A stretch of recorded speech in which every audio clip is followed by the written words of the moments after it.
Edward Elson Kosasi. Saya di sini Rizka sebagai moderator untuk sesi webinar kali ini. Sebentar. Oke, mungkin seperti sesi-sesi sebelumnya, saya akan sedikit ada slide pengantar. Share screen.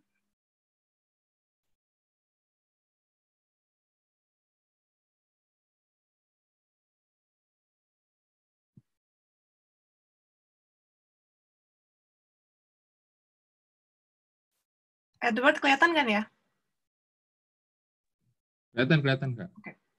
Oke, jadi belajar Python bersama Edward Elson Kosasi ini adalah salah satu dari 3 acara belajar bersama PPI Cambridge yang diselenggarakan oleh PPI Cambridge, di mana minggu lalu kita ada belajar Tableau bersama Cindy dan belajar R bersama Mas Jamal.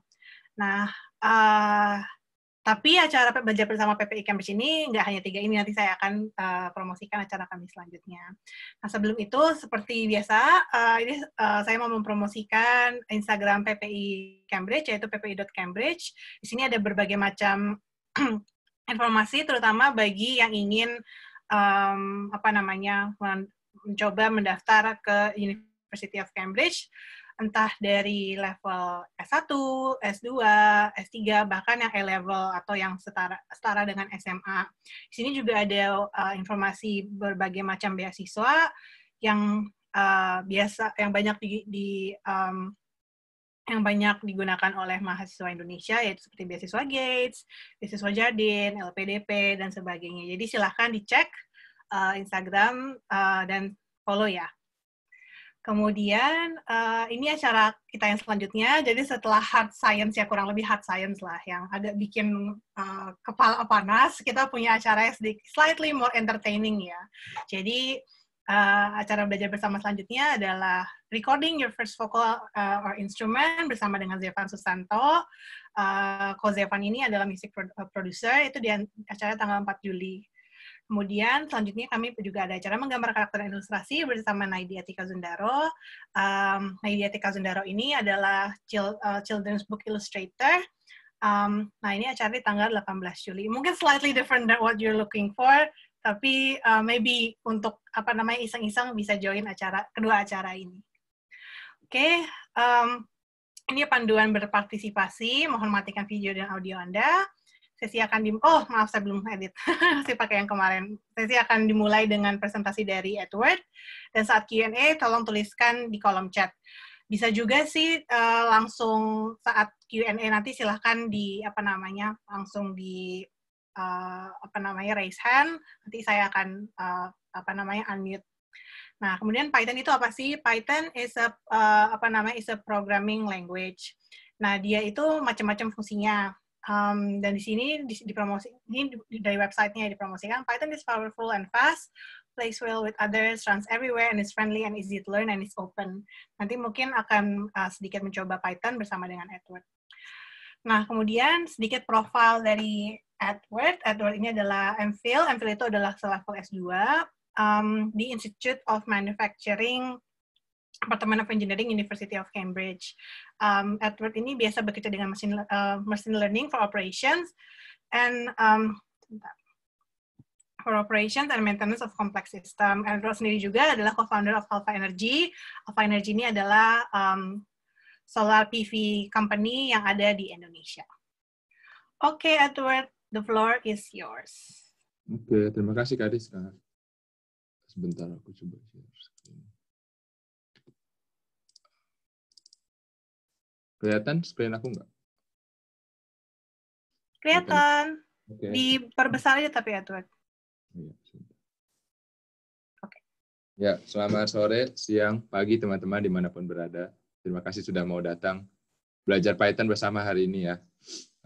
Approach saya hari ini lebih ke ini sih, aku pengen nanti teman-teman kalau misalkan kemarin sudah dikasih link ya, nanti saya share lagi. Itu ada kode Python yang bisa dicoba langsung di-run di browser. Pengennya sih harapannya nanti kita sama-sama jalanin kodenya, daripada kebanyakan ngomongin teori objek itu apa, kelas itu apa, array itu apa. Pengennya approach saya hari ini kita coba coding langsung untuk aplikasi yang simple, supaya teman-teman mungkin yang belum pernah pakai Python dapat feelingnya kurang lebih kayak apa sih ini language begitu ya.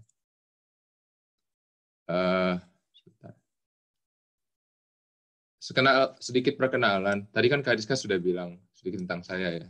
Ini kalau misalkan promo sedikit. Kalau teman-teman mau lihat notes saya pernah saya bikin berhubung dengan workshop dan lain-lain, saya taruh di website saya sih, ekosasi.com.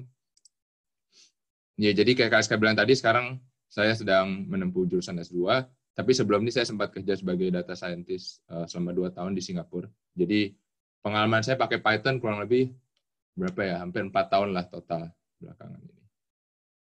Kemudian, iya, untuk proyek tadi kalau yang machine learning itu, saya sempat terlibat dalam membuat aplikasi big data untuk pabrik-pabrik di sebuah perusahaan yang namanya Keysight. Keysight ini dulu pecahan Hewlett Packard kalau ada yang pernah dengar. Kemudian Avanog ini perusahaan saya dan teman-teman berbasis di Jakarta. Kalau yang ini saya pakai Python untuk mengumpulkan data dari sistem panel yang ada di lapangan supaya bisa diproses di cloud. Nanti dari cloud saya bisa monitor kurang lebih seperti apa pemakaiannya di lapangan. Kak Rizka atau Faika, waiting room-nya mungkin bisa di ini kali ya? Disable. Sepertinya agak menghalangi screen. Sebentar.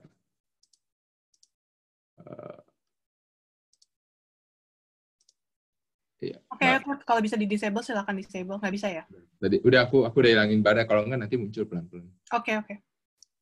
Kalau teman-teman ada yang tertarik juga mau misalkan lihat aplikasi Python bisa dipakai buat apa? Nah, ini ada sebagian saya ada blog juga tentang aplikasi Python untuk machine learning, untuk misalkan natural language processing atau untuk sistem matematika lainnya begitu secara standar. Ini pemakaian di lapangan, kode-kodenya saya taruh juga di blog.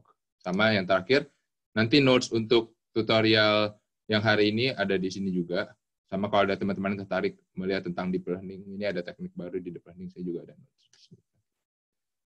Ya, itu sedikit tentang promo saya hari ini. Aduh, maaf. Ya. Jadi apa sih Python sebenarnya ya? Menurut saya, daripada pakai penjelasan mungkin lihat meme lebih cocok nih. Saya orangnya suka meme. Jadi menurut saya ada 6 memes lucu di internet yang meng-summarize Python itu apa. Yang pertama menurut saya Python itu serbaguna. Jadi Python itu dipakai di apa aja sih? Kurang lebih ada 5 aplikasi sekarang lah yang lumayan besar gitu ya. Yang pertama untuk programming website. Jadi website itu biasa kan ada front end. Apapun yang teman-teman lihat di browser. Biasa sih itu nggak ditulis pakai Python. Itu mungkin pakai kalau belakangan React.js atau Angular, JavaScript lah lebih ya. Tapi mungkin back-end-nya ada juga yang pakai Python gitu, Django atau Flask. Kemudian ada juga yang pakai Python untuk develop GUI. Kalau ini lebih ke aplikasi desktop.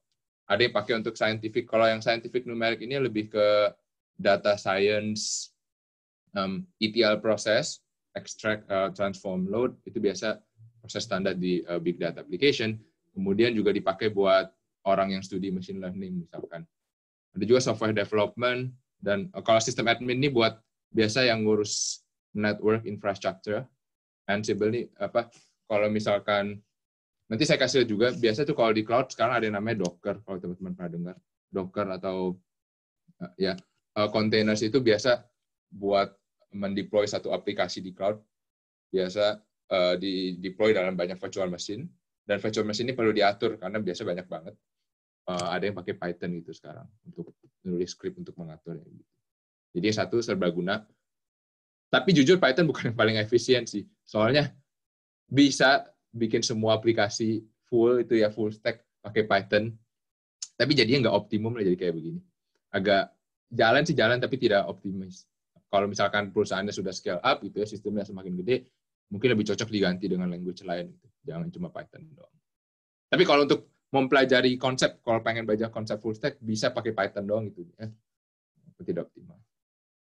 Kemudian sintaksnya mudah. Nanti kalau teman-teman lihat, ini ya, contoh dibanding Java. Kalau ada yang pernah belajar Java tuh lumayan eksplisit, kayak tipe setiap objek array atau misalkan string, integer itu harus di-declare gitu, jelas. Ini objek string, ini objek apa gitu ya. Itu karena dia sangat apa ya istilahnya, type safe itu dia panjang banget. Jadi kalau teman-teman lihat nih ya, cuma mau nge-print hello world aja, kalau Java perlu panjang banget, kalau Python cuma kayak 2 line gitu. Ya ini contoh simpel lah, tapi kalau nanti udah semakin scale up ya nggak segampang ini perbandingannya nggak. Tapi kalau teman-teman lihat sintaksnya lumayan bisa dipahami, mirip-mirip dengan MATLAB gitu ya, agak gampang dibacanya. Terus warning, nanti kalau teman-teman sudah mulai bermain dengan Python, pastikan version Python-nya itu Python 3. Karena mulai dari, kalau nggak salah 2019, 2 tahun lalu, support untuk Python 2 itu sudah diganti, sudah tidak ada gitu ya. Jadi kalau pakai itu, nanti susah. Saya pernah mengalami sendiri migrasi dari Python 2 ke Python 3 tuh lumayan ribet lah. Terutama dengan statement print sih biasa. Printnya sekarang nggak pakai kurung lagi. Nah, sama ini sih. Kalau banyak yang suka bercandaan, programmers tuh banyak sekali meme-nya online. Jadi ya lucu. Nah, aplikasi hari ini tuh saya pengen share tentang penggunaan Python untuk data science. Soalnya saya lihat kan kemarin ada survei ya, pasti pendaftaran pengen pakai Python buat apa sih? Saya lihat banyak yang pengen pakai untuk data science. Jadi aku pikir mungkin kasih sedikit perkenalan data science itu apa dan kenapa Python berguna. Jadi ini ada survei ini yang dilakuin untuk data scientist, kalau teman-teman lihat di line kedua, dan job-job lain yang mirip lah ya, segrup. Apa sih biasa yang dilakuin dalam data science? Data science itu kan kurang lebih ada 7 tahap ya, dari ngumpulin data, ngebersihin data, terus divisualisasikan nih pattern-nya seperti apa geraknya, nanti mungkin build model machine learning, neural network lah, atau apapun gitu ya, random forest. Kemudian modelnya di-deploy, habis itu dipresentasikan ke customer. Nah, dari 100% waktu itu, Python dipakai di mana sih? Python dipakai di, ini berapa persen kurang lebih ya? 70-an% lah. Itu bisa dilakuin pakai Python. Jadi kalau bisa Python, kurang lebih 70% proses data science bisa lah ya, jalan. Bisa tulis di CV. Nah, biasa kalau di typical data science production itu ada yang namanya ETL. Ini juga salah satu istilah hype. Sekarang dipakai di mana-mana. ETL itu singkatan dari extract, transformasi, sama ngeload. Jadi konsepnya itu adalah data itu kalau datang, misalkan ke cloud server, nanti kan mungkin datang bisa lewat HTTP atau lewat apa gitu ya, masuk ke database. Nah, biasa ada Python script yang bakal ngambil data dari database ini, mungkin datanya masih raw gitu ya, kemudian diproses, ditransformasi. Transformasi itu mungkin bisa di grup atau dihitung, misalkan statistiknya rata-rata atau standar deviasi dan lain-lain. Kemudian hasil summary-nya itu di-load ke mungkin antara database lain atau visualisasi lain gitu ya. Ini agak sedikit abstrak, tapi nanti setelah tutorial hari ini selesai, harapan saya teman-teman dapat gambaran yang lebih baik ETL itu apa, karena nanti kita bakal coding bareng-bareng untuk simple ETL proses. Nah, sedikit tentang struktur program dasar Python gitu ya. Python itu biasanya kurang lebih dasarnya seperti ini. Ada satu file, misalkan program saya namanya myprogram.py. .py itu stand untuk .python. MyProgram itu nama filenya. Biasa ada simple aja 3. Sebentar.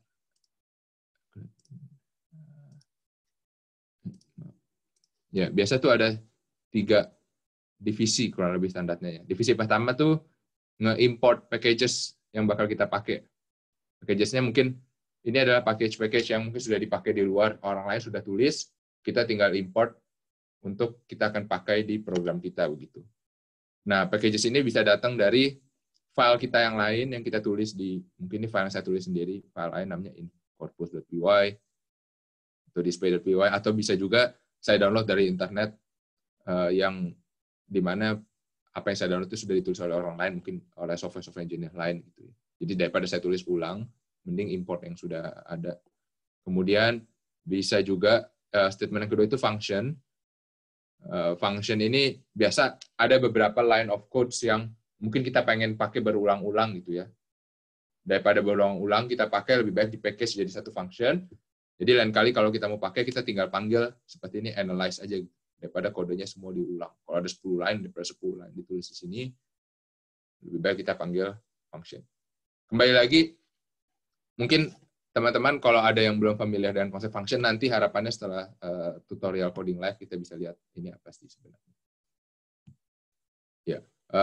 Kemudian yang ketiga ini biasa Python tuh interpretable language. Jadi kodenya itu bakal dieksekusi dari satu line ke satu line berurutan gitu. Ini kan sinkronus namanya. Kalau teman-teman ada yang pernah belajar JavaScript itu asynchronous language. Artinya apa yang tertulis di line sini, misalkan sini kan data datang duluan sebelum result sebelum plot gitu ya. Kalau di asynchronous language kadang-kadang result ini bisa dijalankan duluan sebelum data gitu. Atau plot mungkin dijalankan duluan sebelum result misalkan. Itu asynchronous language. Kalau di synchronous language jalannya bakal berurutan data, result, plot. Jadi kalau mau lakuin plot harus tunggu data dan result kelar dulu. Mungkin sekarang berasanya nggak gitu penting, tapi nanti saya kasih lihat kenapa asynchronous sama synchronous ini ada praktiknya berguna gitu ya. Nah, ini gambaran besar aja sedikit. Nanti kalau untuk menjalankan filenya biasa tinggal ketik Python myprogram.py. Nanti ini bakal dijalankan. Nah, masalah arti fungsinya apa ini nggak penting. Ini cuma konsep aja ya, gambaran besar. Nah, apa yang kita bakal lakukan hari ini sih? Kalau teman-teman lihat, beberapa minggu lalu kan SpaceX ini nge-launch roket ya, ngirim 2 astronot ke International Space Station gitu ya. Jadi apa yang kita bakal lakukan hari ini, kita bakal tulis kode buat nge-track Space Station sekarang, detik ini sekarang real life lokasinya ada di mana gitu. Kan menarik tuh. Kemudian yang bakal kita lakuin adalah, oke, kita bakal kumpulin 20 data point gitu ya, lokasi Space Station sekarang ada di mana. Kemudian kita bakal coba memprediksi Space Station lokasinya bakal di mana dalam 1 jam ke depan misalkan.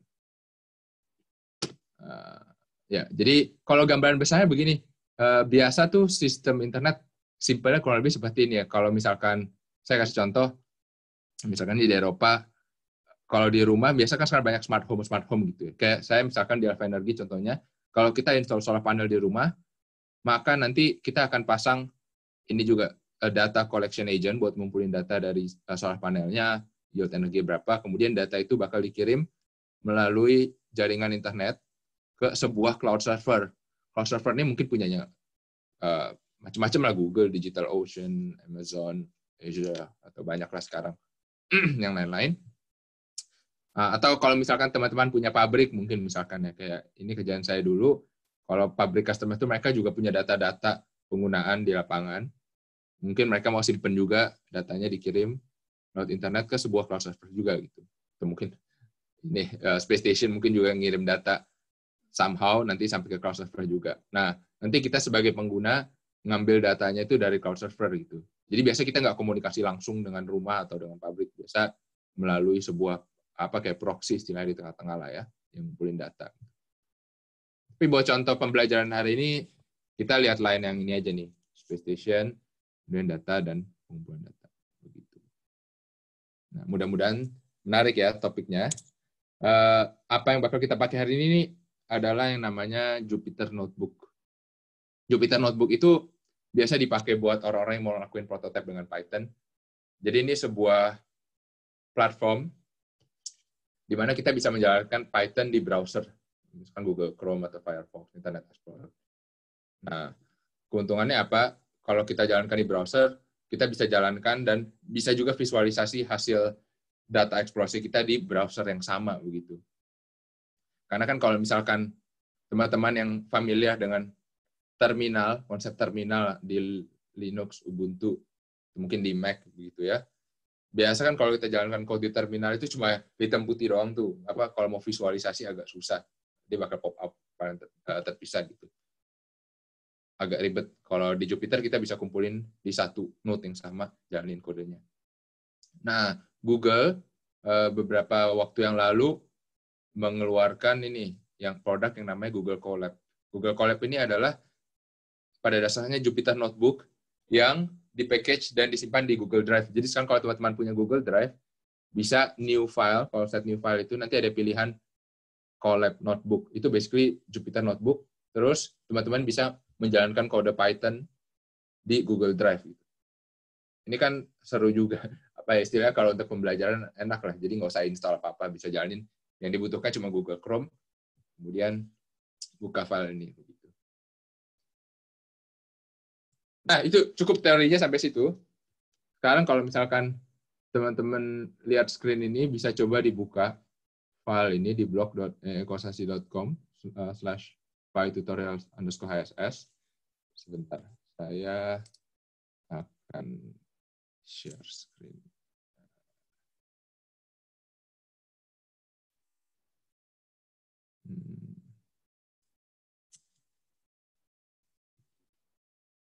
Nah, saya akan buka dua file. Ini, ngecek aja. Kaliska kelihatan dua, ini nggak? PowerPoint sama kode. Kelihatan kok PPT-nya sama Jupyter Notebook, sama Chrome-nya. Chrome-nya, kelihatan ya. Nah, teman-teman bisa coba buka kalau sekarang di laptop. Mungkin saya kasih 1-2 menit. Ini. Diklik aja. Kemudian misalkan gini. Nanti akan muncul ini, Google Colab namanya. Nah, tapi kalau teman-teman mau coba jalankan kodenya, mungkin nggak bisa gitu. Bakal ditulis Google Sign In Required. Jadi teman-teman sign in aja pakai account Google. Bisa klik button ini juga nih, copy to drive. Jadi copy to drive tuh kita bakal nge-copy kode ini ke Google Drive teman-teman masing-masing. Nanti teman-teman bisa menjalankan kodenya dari Google Drive sendiri. Nanti bisa teman-teman lihat juga, saya kalau saya nambahin apa-apa di sini misalkan ya, print test atau apa gitu misalkan. Misalkan saya nambahin kode-kode, nanti di layar teman-teman bakal ke-update juga begitu.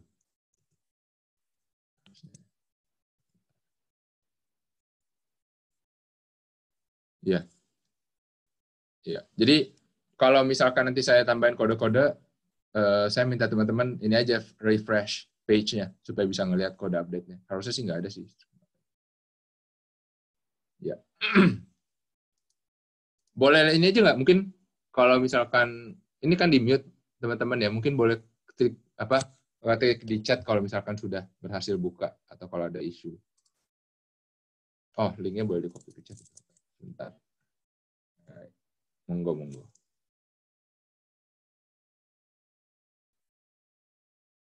Kalau sudah berhasil buka, ketik ini aja kali ya, oke atau yes gitu. Biar ada gambaran sedikit. Bisa nggak dibuka. Mungkin aku kasih 1-2 menit.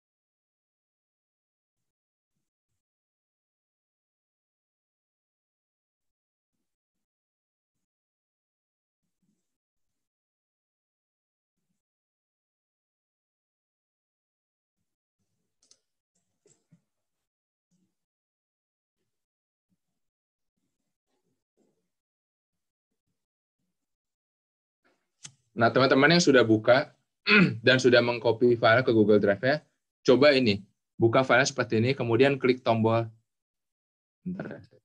klik tombol ini, button yang ada di sini, tombol play ini.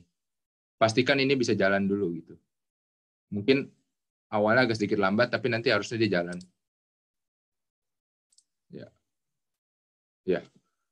Pastikan itu bisa jalan. Kalau itu bisa jalan, artinya kode Python-nya setup-nya sudah oke lah.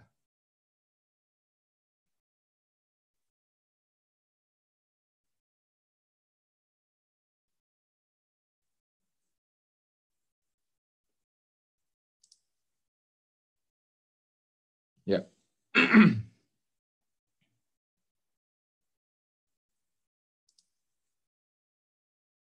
Oke, kalau gitu mungkin saya lanjut aja ya. Jadi apa yang teman-teman sudah buka ini namanya Google Colab atau Jupyter Notebook. Ada beberapa hal yang bisa diperhatikan. Yang pertama, di sisi kanan atas. Jadi pertanyaannya ini, kode Python ini jalan di mana sih gitu sebenarnya ya? Apakah ini jalan di browser teman-teman atau jalan di komputer? Nah, untuk by default aplikasinya ini jalan di server Google, entah di mana gitu ya. Jadi kode yang teman-teman klik ini dijalankan di server Google. Ini adalah detail penggunaan RAM dan disk. Biasa sama Google karena ini aplikasi gratis dibatasi RAM dan disknya yang bisa dipakai. Kalau mau lihat bisa di highlight di sini, kelihatan nanti sekarang saya misalkan sedang pakai 0,8 GB RAM atau disk yang tersedia ada berapa. Nah, keuntungannya ini juga lumayan gampang kalau mau diganti dengan koneksi ke lokal, misalkan dijalankan di komputer teman-teman, bisa tinggal klik ke connect to local runtime. Tapi sekarang kita pakai Google punya aja nggak apa-apa. Nah, sekilas, di sini kan ada beberapa tab gitu ya. Biasa tab-tab yang penting tuh, paling ini sih, kode ini kalau mau dijalankan, nanti teman-teman bisa klik runtime terus run all. Tapi ini nanti aja, ini nanti kalau mau jalankan semua kodenya sampai bawah gitu. Kita sih bakal jalanin satu-satu. Jadi nanti saya bakal pelan-pelan klik play satu-satu dan menjelaskan ini apa gitu. Kemudian di Jupyter Notebook itu ada konsep yang namanya code dan text. Code itu adalah ya program Python sendiri seperti ini. Tapi saya kadang-kadang bisa pengen nambahin teks juga gitu kan. Kalau teks bisa seperti ini gitu. Jadi saya klik teks, nanti ini nggak dieksekusi sebagai kode, ini cuma sebagai komen. Karena biasa kalau di programming itu kan kita selalu dikasih saran, selain menuliskan kode, sebisa mungkin tuliskan ini juga, komen. Karena kalau enggak, lusa ngebuka file lagi, lupa ini apa sih kode gitu. Apalagi kalau semakin panjang tanpa komen, akan semakin pusing nanti ngedebug. Ya itu aja sih. Yang lain-lainnya teman-teman bisa explore sendiri. Saya akan mulai dengan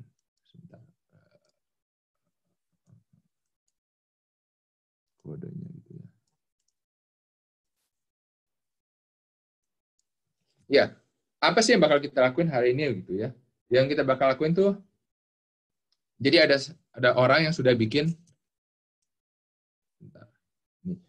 Jadi kan International Space Station itu mengirimkan lokasi dia, latitude longitude dia, kalau diproyeksi ke bumi melalui satelit ke sebuah tempat gitu, ke NASA ya. Nah, NASA ini punya satu portal online yang mempublikasikan lokasi latitude longitude Space Station itu sekarang ada di mana secara real time gitu. Nah, ada orang yang sudah mempackage aplikasi NASA itu, informasi NASA tadi itu, dijadikan sebuah API access point. Nanti saya jelaskan API access point itu apa gitu ya.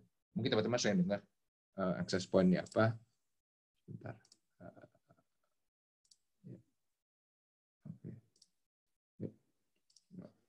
Ya, dijadikan API access point. Nanti konsepnya adalah kita sebagai aplikasi Python, kita tinggal memanggil access point itu, kemudian datanya nanti bakal dikirim ke kita gitu ya. Ini yang biasa kalau teman-teman sering dengar, ini namanya REST API. Nanti aku jelaskan di slide berikutnya. REST API itu apa sih? JSON itu siapa sih? Itu apa sih? Kenapa sih sering banget diomongin gitu? Nah, ini sebuah API yang sangat simpel yang udah dibikin sama orang ini. API ini bakal memberikan lokasi International Space Station ke kita gitu ya. Nah, yang saya mau coba jelaskan sekarang ini. Kalau teman-teman lihat sel pertama di sini, ini adalah program Python pertama kita gitu. Apa yang saya lakukan di sini? Saya mengimport dua package, namanya request dan JSON. Request ini sebuah package Python yang digunakan untuk memanggil data dari atau mengumpulkan konten dari lokasi lain di internet gitu ya.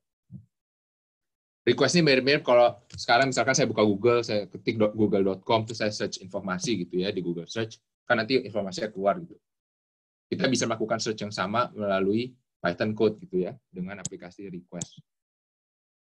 Kalau JSON ini sebuah package untuk menginterpretasikan objek yang nanti dikirimkan oleh sumber dari internet itu ke kita gitu ya.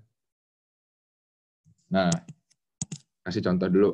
Jadi misalkan ini saya buka sel baru, misalkan saya import request. Ini saya coba ngulang ya apa yang udah dilakukan di atas, import JSON misalkan, kemudian ya, ini. Mungkin bisa jelasin sedikit cara misalnya nambahin sel kayak gitu-gitu, kayaknya belum yang tahu. Oh iya boleh. Nambahin sel tuh klik code aja ya, klik code plus code. Nanti muncul sel yang baru gitu. Jadi sel ini cuma cara untuk menjalankan ini sih, misalkan mau ngetik log kode baru print test gitu ya. Bisa dijalankan desain baru. Nanti outputnya keluar. Print 2. Untuk sekarang pakai ini aja sih, Pak. Klik kalau mau delete, klik ini, delete cell gitu. Ya. Delete cell. Nah, sekarang kita udah import 2. Misalkan yang saya bakal lakukan pertama adalah, oke, ini adalah sumber data tadi yang saya bilang. Nah, kalau teman-teman penasaran, sebenarnya link ini bisa tinggal buka di Google Browser, terus klik aja. Nih, kalau buka begini aja, nanti sebenarnya dia bakal mengembalikan sebuah kumpulan teks gitu ya, lokasi, latitude dan longitude International Space Station sekarang gitu. Cuma kan ini dalam bentuk teks. Saya kan pengen ngumpulin datanya, kemudian dijadikan graf gitu ya. Makanya daripada bayangkan teman-teman klik ini satu-satu setiap detik kan capek gitu ya. Lebih baik kita tuliskan kode Python, kita pakai package request untuk mengumpulkan data dari lokasi ini gitu. Jadi request.get dalam kurung lokasi ini. Nanti saya jelaskan. Get ini sebuah konsep di HTTP, yaitu konsepnya adalah boleh minta tolong paket request panggilkan data dari lokasi link ini. Nanti apa yang akan dia kembalikan kalau kita jalankan ini? Dia akan mengembalikan sebuah objek yang namanya response gitu ya. Response ini objek yang isinya macam-macam gitu. 200 tuh status code sukses gitu ya. Nah, request ini akan saya save di sebuah objek yang namanya misalkan response gitu. Jadi lain kali kalau saya mau panggil paket itu, data itu sekarang ada di sebuah objek yang namanya response. Kalau saya mau lihat isinya apa, saya tinggal lakuin di response.content gitu. Nah, muncullah data yang sama tadi seperti yang saya cek di tab baru gitu ya. Muncul longitude dan latitude itu. Cuma yang saya mau lakuin berikutnya adalah data ini kan B itu artinya ini adalah binary gitu ya, teks gitu. Saya pengen ganti ini menjadi sebuah dictionary. Nanti saya jelaskan dictionary itu apa. Cuma sekarang kita bakal pakai paket JSON untuk mengubah file ini menjadi dictionary gitu. Nanti saya akan simpan di objek. Kemudian, nah sekarang ada di objek gitu ya. Nanti kalau misalkan mau ambil posisi latitude atau message misalkan, atau timestamp, tinggal buka kurung, klik timestamp gitu. Nanti dapat objek timestamp. Nah, satu sel simple ini aja sudah menjadi sistem ekstraksi kita gitu ya. Cukup dengan menjalankan sel ini 1, 2 gitu ya. Kalau teman-teman punya banyak waktu gitu ya, klik aja gitu tiap detik gitu ya. Nanti ke-update terus. Konsep simpelnya adalah yang bakal kita lakukan hari ini. Saya tidak mau ngeklik ini ratusan kali gitu kan capek. Bisa nggak kita tulis kode yang otomasi? Oke, tolong jalankan file ini puluhan kali gitu ya. Kemudian datanya dikumpulkan di dalam satu objek lain misalkan.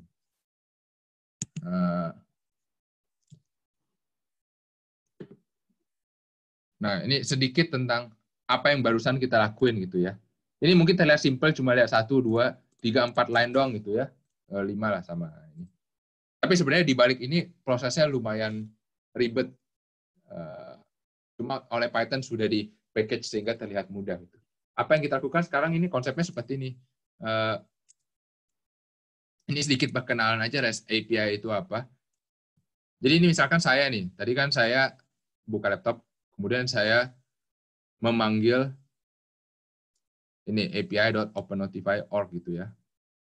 Nah, ini sebenarnya adalah sebuah server cloud yang ada di internet somewhere gitu, di internet saya nggak tahu di mana lah. Yang saya lakukan adalah saya mengirimkan request get ke sini gitu. Jadi saya bilang, saya mau minta data ini dong dari kamu gitu, ISS now JSON get. Nah, si objek ini kemudian mengembalikan ke saya objek tadi yang kumpulan teks itu yang namanya JSON gitu ya. Nah, kalau di dalam REST API konsepnya begini, saya kan mungkin ngomong bahasa Indonesia misalkan, atau bahasa Python. Nah, si Cloud Server ini kan mungkin ngomong bahasa lain, dia mungkin ditulis dalam bahasa Java, atau mungkin dia ditulis dalam apa kek, nggak ada sih pakai C++ kan buat, atau C, nggak tahu, pokoknya bahasa apapun terserah, suka-suka dia lah ya. Nah, kalau saya mau komunikasi dengan cloud server kan istilahnya kita perlu sepakat kita mau ngomong pakai bahasa apa gitu. Kalau di bahasa manusia kan kita pakai bahasa Inggris ya. Jadi mungkin semua orang ngerti bahasa Inggris mayoritas. Nah, kalau di internet kita juga punya konsep bahasa yang sama, itu namanya REST API. REST API itu simple, itu cuma kumpulan set of metode. Ada yang namanya get, post, delete sama put gitu ya. Ini cuma kesepakatan aja. Kalau saya bilang saya kirim message get ke server, nanti si server itu ngerti, oh ini orang mau minta data gitu. Kalau saya kirim request post gitu ya, si server nanti ngerti, oh ini orang mau mengirimkan data ke cloud gitu, dia mau menyimpan sesuatu. Nah, biasa kalau di company gitu ya, sekarang semuanya di server mereka punya sistem gini lah, REST API metode.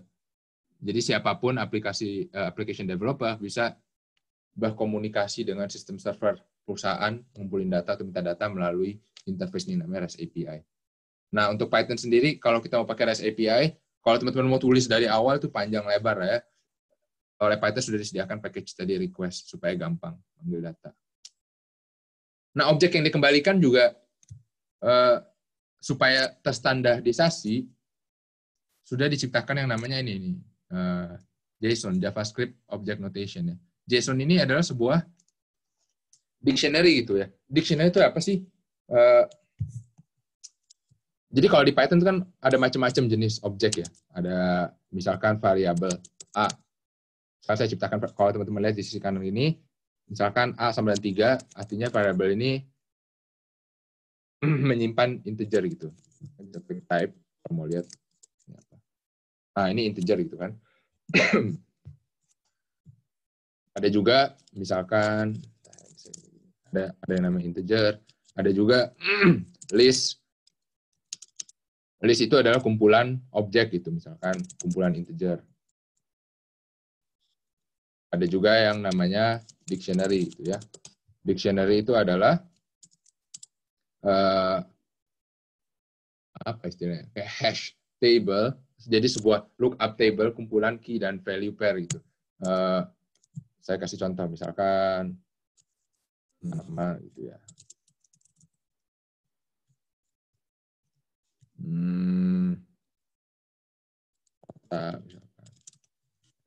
Dan lain-lain begitu ya. Dictionary ini begini, misalkan ini kan kumpulan objek kayak memori gitu. Misalkan saya mau panggil dari dictionary ini, oke di objek ini saya mau cek namanya siapa sih gitu misalkan. Saya bisa tinggal buka kurungnya kurung apa yang kotak begini, kemudian klik key-nya gitu. Jadi ini nih key, ini value-nya. Key itu seperti lokasi, atau lokasi tempat memori yang tersimpan, ini isi memorinya gitu. Kalau saya mau panggil nama, saya tinggal klik begini, nanti muncul gitu namanya Edward atau kotak. Kalau saya print semua dictionary itu ya. Nah, dictionary ini susunannya seperti ini kalau di Python. Kalau misalkan di bahasa lain, dictionary itu agak berbeda. Konsepnya sama, tapi mungkin misalkan di Java nggak begini gitu gambarannya. Nah, supaya antar language ini bisa berkomunikasi dengan bahasa yang sama, diciptakanlah tadi JSON gitu. JSON ini semacam dictionary, tapi universal gitu. Ini cuma konsep abstrak universal gitu. Makanya kalau teman-teman lihat di kiri sini, bentuknya sama gitu. First name, last name, is alive, dan lain-lain gitu ya. Ini namanya JSON gitu. Kalau misalkan mau berkomunikasi antara satu sama lain, biasa sekarang orang pakai JSON yang paling standar. Jadi bentuknya harus seperti ini kalau mau dimengerti oleh orang lain. Nah, kalau teman-teman lihat kode yang tadi saya jalankan, CISS tadi dia mengembalikan JSON juga gitu. Kalau dijalankan kan lihat dia mengembalikan objek ini gitu, dictionary. Sama seperti yang tadi sudah saya bikin pribadi gitu di sini. Jadi dia bakal ngasih kita JSON. Ya, seperti itu. Nah,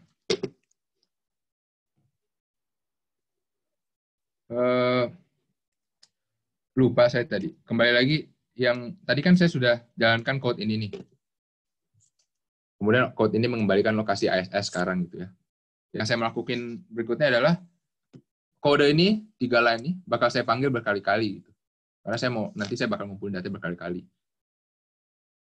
Cara paling gampang yang pertama itu kan ya setiap sekali saya mau panggil saya harus ketik ini gitu. Ketik ini gitu kan. Atau berkali-kali gitu. Tapi saya males gitu kan, programmer tuh males gitu ya. Makanya kita klik panjang-panjang. Lebih baik kumpulan kode ini kita kumpulkan jadi satu function gitu. Satu function yang saya sebut get ISS gitu ya. Get ISS. Jadi saya tadi mengetik sebuah kode namanya get ISS. Ini isinya sama persis seperti ini. Sama persis. Cuma yang dilakukan adalah lain kali kalau saya mau panggil set kode ini, saya tinggal klik get ISS gitu ya. Dan saya tinggal panggil ini. Daripada saya panggil ini. Nih, kalau teman-teman perhatikan, 3 line ini sama dengan 1 sekarang. Jadi, daripada menulis 3 line, sekarang saya tinggal tulis 1. Ini sama gitu outputnya. Kalau dipanggil dalam waktu yang sama. Ini konsep function sih. Jadi, function itu cuma ya untuk mengumpulkan beberapa line codes. Edward nanya dong, tadi yang ISS ini itu namanya bebas ya? Misalnya kita bisa juga kasih nama apa ya? Yang lain. Yang ini Kak, ini ya? Yang iya itu. Ya misalkan mau data USS dong gitu. Bisa gitu kan mau data. Yang penting ini nih kayak sensitif gitu. Jadi bisa juga gitu. Dia nggak peduli namanya apa gitu lah. Jadi kita yang kasih nama kan? Kita yang kasih nama. Cuma di Python ada beberapa karakter yang nggak boleh gitu. Kayak beberapa karakter tuh di reserve kayak star gini kalau nggak salah. Saya lupa ada beberapa karakter yang nggak bisa dipakai gitu. Tapi dia akan notify kan kalau nggak bisa. Kayak begini kayak nggak bisa deh. Edward, aku mungkin mau potong bentar. Udah ada 2 pertanyaan sih. Boleh. Kayaknya udah mulai apa namanya? Mungkin biar orang sedikit meresapi dulu ya sambil aku nanya 2 pertanyaan. Boleh. Nah, ini ada pertanyaan yang agak dasar dari Cindy.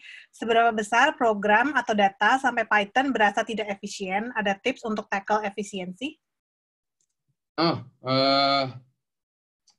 Sebenarnya yang bikin nggak efisien tuh kadang-kadang tadi konsep synchronous, asynchronous itu ya. Jadi kalau di cloud server itu kan, misalkan kita nih, sekarang kita kan ada berapa? 30-40 orang. Kita semua sama-sama connect ke Google ngejalani kode gitu kan. Semua manggil data ISS.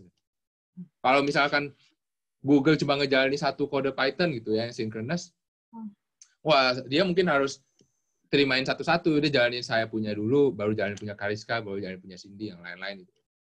Lama banget itu kan. Orang ke-40 harus nunggu orang ke-1 selesai. Nah, kelemahan Python kan itu, synchronous. Walaupun Python sekarang ada metode multi-threading sih. Kalau teman-teman Google. Jadi itu tuh konsepnya, kita bisa jalankan beberapa thread CPU. Kan CPU bisa kita percaya beberapa thread. Setiap thread ngejalanin kode masing-masing gitu ya. Mungkin thread pertama ngejalanin kode saya, thread kedua ngejalanin kode Kariska, dan lain-lain. Jadi paling nggak dalam waktu bersamaan bisa beberapa package berjalan gitu. Sekarang sih, kayak kalau buat machine learning itu, Google sendiri sudah mengeluarkan banyak packages yang meng-support sistem multi-threading tadi secara langsung gitu sih ya. Cuma itu kurang efisien dalam arti kodenya bakal jadi panjang, kemudian language-nya sendiri pada dasarnya tuh tidak sinkronis, itu agak maksa gitu ya. Maksa. Kalau kita pakai JavaScript, Node.js gitu misalkan, itu tuh dari dasarnya sudah diciptakan untuk meng-support aplikasi asynchronous seperti tadi. Jadi di kode dari fundamentalnya itu sudah disiapkan untuk proses asynchronous, sehingga untuk pemakaian cloud server misalkan, makanya asynchronous itu bakal gampang banget gitu, nggak perlu banyak kode ini itu, dari dasarnya sudah disupport gitu. Okay. Jadi untuk nggak tahu menjawab. Kalau menjawab ya, kalau aplikasi gede banget, enakan yang dari mendasar kodenya sudah mensupport asynchronous lah. Nanti mungkin kalau Cindy masih ada pertanyaan lagi, kita tanya di akhir ya, di bagian Q&A. Aku mau tanya 1 pertanyaan lagi, ada yang nanya, Colab bisa dipakai buat bahasa pemrograman apa saja, khusus Python kah? Maaf, gimana? Kalau mau? Colab Google Colab ini bisa dipakai untuk bahasa pemrograman apa saja kah? Apakah Oh, khusus untuk Python? kalau Google Colab kayaknya cuma Python deh. Tapi kok saya tahu kalau Jupyter Notebook itu ada untuk R kalau nggak salah ya. Ada nggak ya? Aku lupa. Saya pernah pakai untuk Scala juga kalau nggak salah. Kalau nggak salah Jupyter Notebook bisa ada beberapa deh, lupa. Cuma awalnya tuh didesain untuk Python sih, awalnya ya. Tapi kayaknya sekarang banyak yang sedang memulai Jupyter Notebook untuk bahasa lain deh. Kurang yakin. Bisa udah apa aja. Oke. Kalau gitu kita lanjut dulu ya. Silahkan Edward. Tadi aku potong dulu supaya kita agak break sebentar, supaya Iya. semuanya mau sapi dulu. Ya, perlu potong. Saya kadang kalau bersemangat, harus bersemangat. Gak apa-apa. We are all beginners. Jadi aku merasa perlu dipotong. Oke, silakan lanjut. Ya. Nah, mudah-mudahan tadi bisa ya. Tadi 2 sel itu, apa yang sudah kita lakuin ya? Kita sudah panggil data gitu ya, ekstraksi.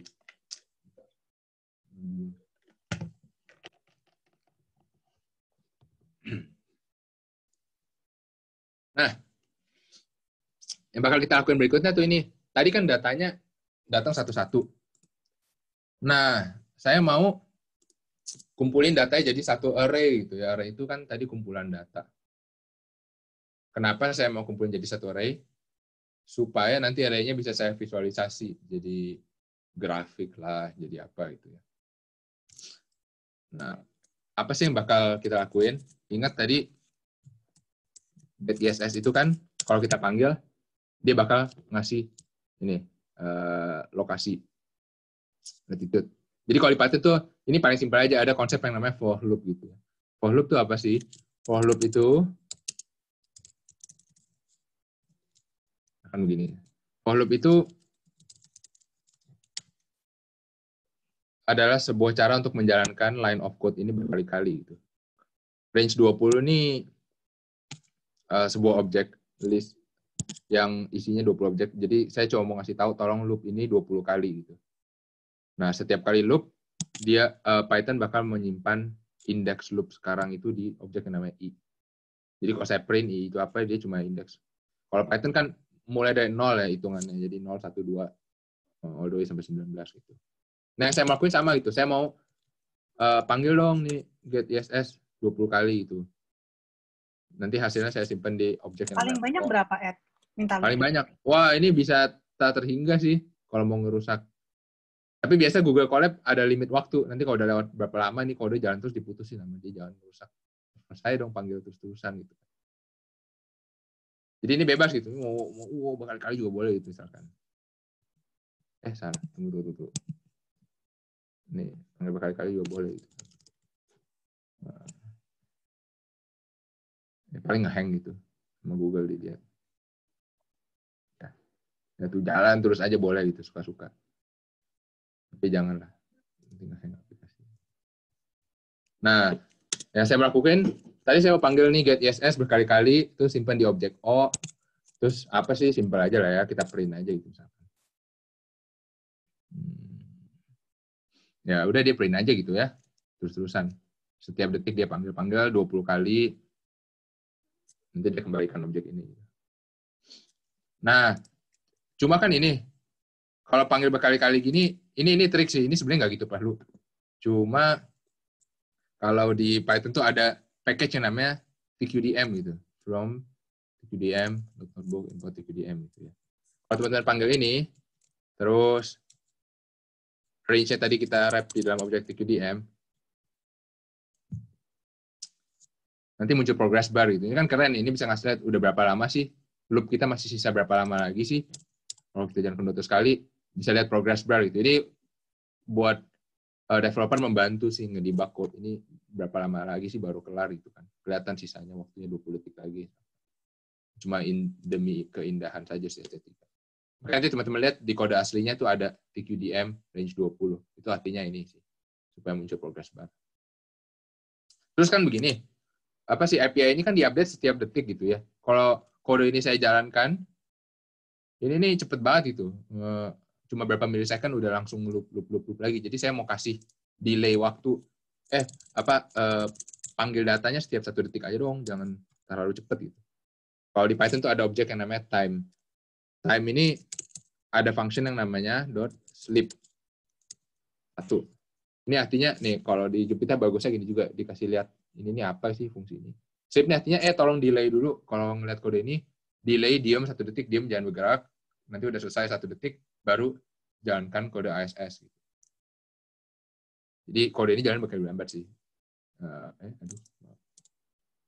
Ini saya mau kasih lihat. Kalau saya jalanin kode ini pakai time.sleep lihat. Jadi 22 detik eksekusi kodenya gitu ya. 19, 18, 17. Bandingkan kalau kita tidak pakai gitu. Kalau kita tidak pakai, cuma 2 detik udah kelar gitu. Nah, saya sengaja tambahkan time.sleep karena saya mau kumpulin data ISS selama 20 detik ke depan gitu. Nah, makanya teman-teman lihat ada time.sleep 1. Kemudian, apa sihnya object.ISS gitu ya. Nah, berikutnya saya melakukan apa? Kalau masih ingat, ini kan dictionary ya, OBJ ini objek. Nah, saya mau ambil timestamp gitu. Saya mau ambil timestamp. Timestamp itu caranya gimana? Kalau lihat tadi JSON-nya, itu key-nya timestamp, berarti OBJ buka timestamp. Bisa tinggal print. Timestamp. Nah, ini time gitu. Nah, mungkin teman-teman bertanya juga, ini apa nih timestamp kok nggak jelas gini angka-angka gitu ya? Ini yang namanya kalau di program secara general ini namanya Unix timestamp. Jadi mesin itu apa ya? Secara teori tidak mengerti konsep hari, detik, jam, bulan gitu. Mereka nggak peduli lah ya mesin. Yang mereka peduli adalah gimana cara timestamp itu disimpan dalam sebuah integer gitu, sebuah angka. Nah, jadi orang-orang sudah sepakat kalau time di dunia itu oleh komputer akan direpresentasikan oleh sebuah angka yang namanya Unix timestamp. Unix ini adalah siap-siap jumlah detik setelah 1 Januari 1970 sampai sekarang. Jadi dari 1 Januari 1970 sampai hari ini itu udah lewat berapa detik. Ini mungkin angka yang aneh, tapi ini orang biasa pakai sih kalau teman-teman mau Google. Sebentar. Gimana cara? Kalau Google Unix timestamp gitu ya.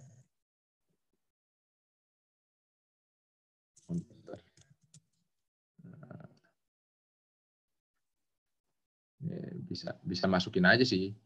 Misalkan tadi kan, saya mau lihat ini apa sih kalau dijadikan hari. Ini tuh, 27 Juni. Jadi sekian detik sudah berlalu sejak 1 Januari 1970. Nah, dari situ bisa ditranslasi jadi waktu sekarang gitu ya. Jadi setiap waktu ini merepresentasikan hari ini, detik ini, jam ini ada berapa gitu. Jangan tanya saya kenapa pakai ini, cuma nggak tahu orang konvensinya begini aja sih. Tapi ya biasa semua orang pakai Unix timestamp di mana-mana. Untuk di Python sendiri ada nggak sih yang mengkonversi Unix timestamp ini ke, misalnya kita mau dia dikonversi ke time yang real world time? Oh ya ada dong. Ada. Nanti saya pakai itu. Soalnya nggak mau kan ke unixtimestamp.com tiap kali dapat angka begini.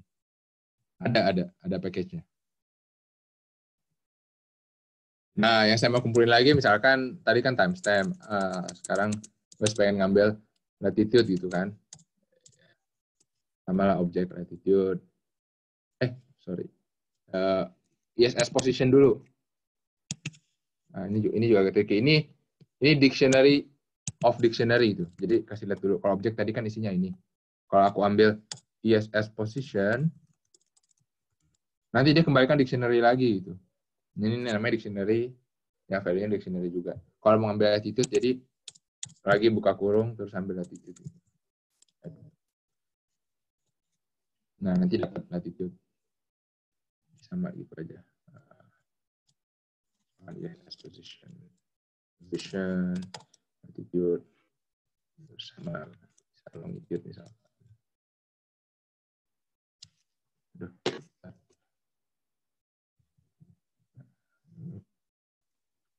Ya, longitude misalkan gitu. Nah, kemudian ini kan udah nih dapat 3 objek, timestamp, latitude, longitude. Sekarang aku pengen kumpulkan ini di sebuah objek array.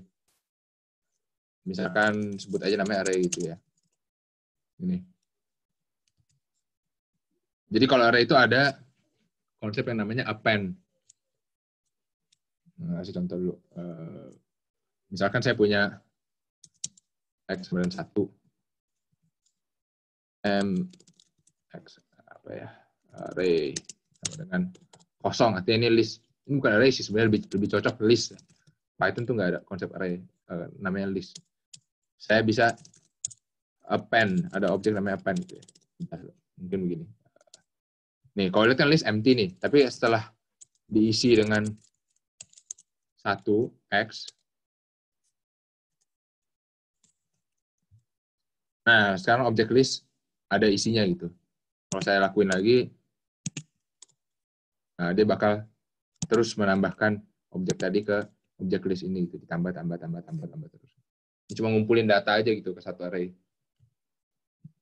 Nah, satu list lah. Aduh, kehapus.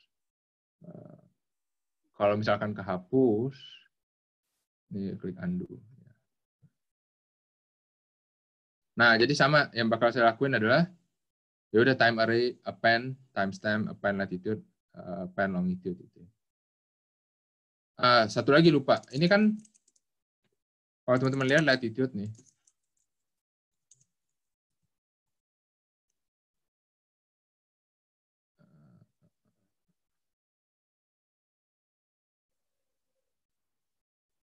Ya, ini sih supaya lebih aman aja. Saya ingin mengkonversi ini menjadi float gitu. Karena kadang-kadang kalau dari JSON tuh walaupun terlihat seperti angka, ini tuh sebenarnya string gitu. Jadi, nah ini juga mungkin bisa dikasih penjelasan sedikit. Jadi saya misalkan punya 2 variabel, 5. Ya.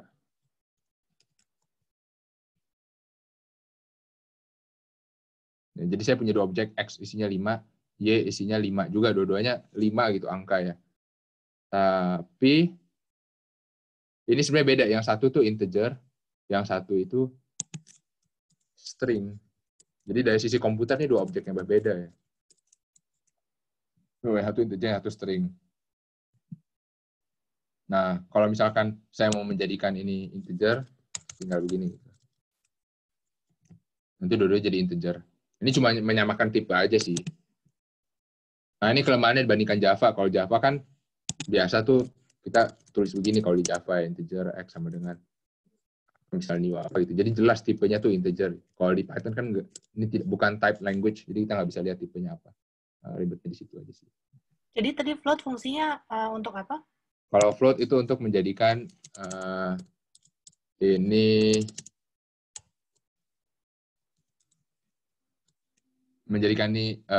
tipe float gitu. Ada lagi tipe float. Kalau float tuh ada desimal gitulah, koma di belakang. Ya, jadi kayak X kalau 5.0 itu tipenya float. Kalau 5 doang itu tipenya integer. Ya, kalau integer angka full, kalau float itu angka ada koma-komanya. Desimal. Nah, daripada terus ini, mending kita langsung lihat aja. Ini kode yang sama nih.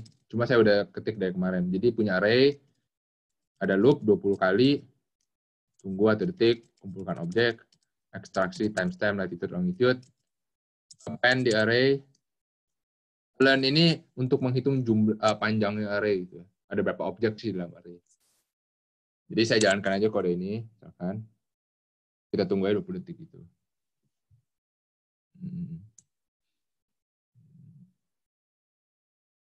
Tungguin 20 detik.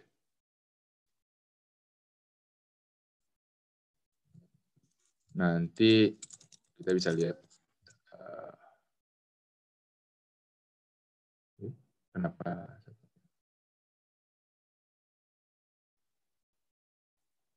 Nah, jadi isinya jelas kan. Isinya adalah kumpulan latitude, misalkan kalau dilihat array. Kalau di sini kolong tuh longitude. Jadi ini dalam 20 detik terakhir ini adalah longitude International Space Station dalam bentuk list. Nah, jadi recap dulu apa yang udah kita lakuin. Kita sudah 1, ketika deh.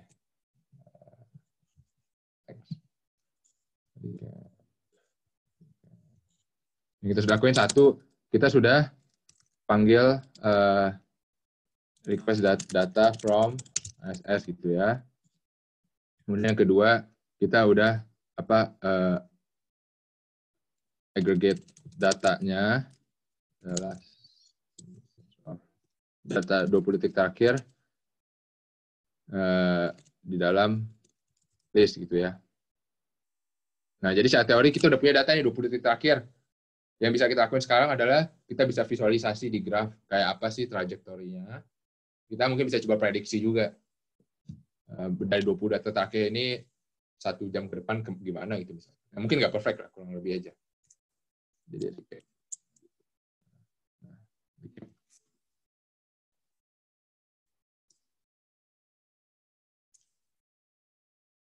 nah, yang berikutnya juga penting. Tadi kan kita sudah punya list gitu ya. Cuman list ini istilahnya kurang. Kalau datanya banyak sekali, misalkan list ini kan tadi saya cuma 20 data. Kalau aplikasi big data lainnya mungkin bisa 1 juta. List gitu, row-nya panjang banget. Kalau saya mau memproses beberapa data misalkan, itu agak ribet kalau kita pakai native object yang namanya list doang. Jadi ada package yang namanya Pandas. Pandas ini salah satu package yang sering banget dipakai di data science untuk istilahnya memproses objek native Python tadi menjadi 1 table. Jadi table yang gampang dibaca. Kalau kayak gini kan nggak enak nih lihat dibaca nggak enak banget, cuma kumpulan angka-angka doang. Nah, saya pengen jadikan ini sebuah tabel kayak kalau buka Excel tuh kelihatan bagus gitu. Nah, jadi saya panggil package yang namanya Pandas. Nah, Pandas ini bisa dipanggil dengan konsep ini import Pandas SPD. Nah, yang bakal saya lakuin adalah, tadi kan saya punya 3 objek. Time, latitude, longitude gitu ya. Nah, saya pengen jadikan ini sebuah tabel. Ini 3 objek berbeda, mau saya jadikan 1 tabel. Kalau misalkan di Python itu ada yang namanya zip gitu ya. Zip ini, jadi kita jadikan zip. Nah, dia akan memberikan yang namanya iterator. Iterator itu nggak kelihatan isinya apa, harus dipanggil dulu baru keluar. Ada lagi metode caranya itu mengubah zip menjadi list. Itu kita tinggal begini aja, list, di-wrap di list. Terus nanti jadi muncul. Nah, jadi 3 data yang berbeda tadi sekarang dikumpulkan jadi 1 objek gitu. Jadi misalkan kayak gitu. Gitu. Nah, jadi 1 objek doang. Dari tadi 3 saya jadikan 1. Ini juga proses yang lumayan sering terjadi di ETL. Data source yang banyak dikumpulkan jadi 1 gitu ya. Kayak apa sih funnel gitu. Nah, tapi kan ini masih jelek nih. Nggak jelas, nggak kelihatan kayak Excel gitu kan. Jadi yang bakal saya lakuin, teman-teman lihat nih ada zip. Kemudian saya bakal panggil metode PD data frame. PD data frame. Gini. Nah, kan jadi tabel sekarang bagus nih. Cuma kan nama kolomnya masih 012. Jadi kita perlu kasih tahu kolomnya itu apa sih. Tinggal begini aja gitu. Columns. Nanti muncul. Kolomnya sekarang berubah. Jadi saya ngasih tahu. Yang pertama itu namanya timestamp, yang kedua itu latitude, yang ketiga itu longitude. Dapat tabelnya. Kalau saya mau lain kali panggil save di df, kalau mau panggil latitude, tinggal begini, itu tentang muncul objek latitude-nya. Atau kalau saya mau, biasa kan di Excel ada filter ya, bisa begini, itu misalkan kecil dari 51,4. Akan saya mau memanggil data frame yang latitude-nya lebih kecil dari 1,4, nah bisa di filter kayak gini. Ini kalau ingat di Microsoft Excel biasa ada filter. Sekarang kalau di Python jadi 1 line aja begini untuk filter. Saya nggak akan jelasin terlalu panjang ini, teman-teman bisa lihat di pandas.pydata.org.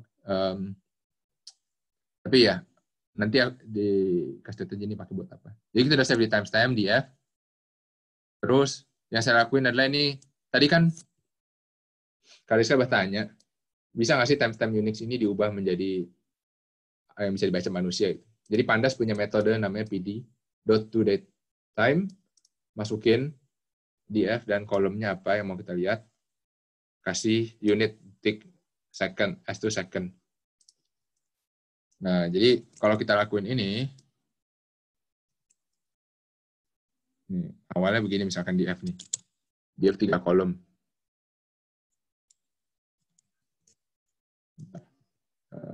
Nah, saya tambahin ini. Nanti ini membuat kolom baru yang namanya timestamp. Ya, lihat tadi nggak ada, sekarang ada gitu. Tanpa dengan muncul kolom baru timestamp yang waktunya itu waktu lokal Anda gitu. Kalau saya sekarang tadi jam 10 gitu. Lokal Anda tuh. Atau kayaknya ini waktu UTC deh, UTC ya. Kalau UK kan +1 ya. Ini UTC +0, jadi sejam yang lalu. Ya. Waktu apa sih itu nggak tahu lah. Pokoknya waktu GMT +0. Nah, terus kan kalau datanya panjang banget, di print nih tak henti-hentinya gitu, bisa panjang sekali gitu. Saya misalkan cuma mau lihat data yang pertama aja gitu, 5 row pertama, tinggal klik gini, df head 5. Jadi dia cuma print 5 yang pertama atau 2 yang pertama. Kalau nggak di-supply, apa-apa by default dia bakal nge-display kayaknya 5. Ya, 5 yang pertama. 5. Ya, jadi tadi teman-teman tinggal jalankan kode ini, nanti dapat sekarang datanya menjadi tabel. Bentar. Jadi recap lagi. Apa yang udah kita lakukan? Udah request data dari ISS, sudah dikumpulkan menjadi satu objek, udah diekstraksi latitude longitude-nya, kemudian udah dikumpulkan jadi satu objek yang namanya tabel, data frame gitu ya dia.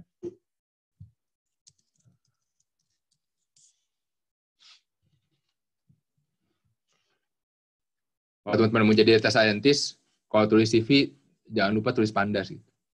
Karena sekarang semua orang pakai Pandas. Ini salah satu yang berguna lah, package yang harus diingat. Nah, bentar.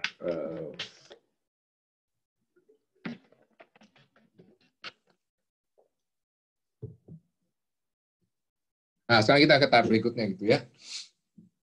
Tadi kan sudah ekstraksi, gitu. Jadi ingat ETL gitu kan, ekstraksi, transformasi, load. Kita sudah kelar dengan tahap ekstraksi. Udah dapat nih datanya dalam bentuk tabel itu, data frame. Sudah ada waktu, latitude, dan longitude. Sekarang berikutnya kita mau lakuin ini dulu deh. Bisa nggak sih linear regression dulu? Jadi, oke, sebelum itu mungkin kasih lihat ini dulu. Kalau teman-teman scroll ke bawah, ini ada transform linear regression. Apa sih yang dilakukan nih? Saya cuma mau, ambil data yang tadi, kumpulan angka-angka ini kan nggak make sense buat kita itu ya. Bisa nggak diplot dalam bentuk waktu, terus dilihat ada nggak sih pattern. Jadi saya bakal pakai itu package yang namanya matplotlib. Ini nih package standar untuk memvisualisasikan data menjadi graf. Panggil ini. Kemudian saya mau membuat scatter plot gitu ya. Scatter plot tuh kayak begini, dot. Saya mau x-axis-nya itu timestamp, kemudian y-axis-nya itu latitude. lt.show ini dipanggil untuk memunculkan visualisasi ini.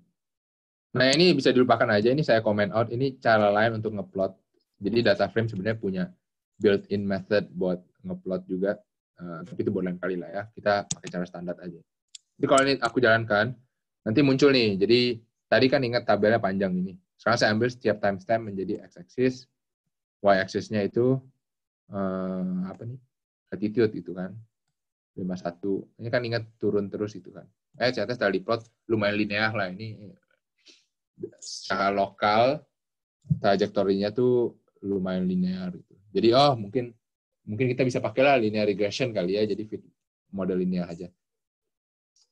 Kalau teman-teman yang mau pelajari neural network atau apapun lebih ribet, kalau misalkan bentuk graf ini aneh banget itu misalnya grafnya, ya mungkin bisa pakai regression yang lain, jangan pakai yang linear. Cuma untuk tutorial hari ini supaya gampang, asumsi aja linear, dan menurut saya asumsinya lumayan oke lah. Terus kemarin ada yang komen, kalau misalkan mau tambahin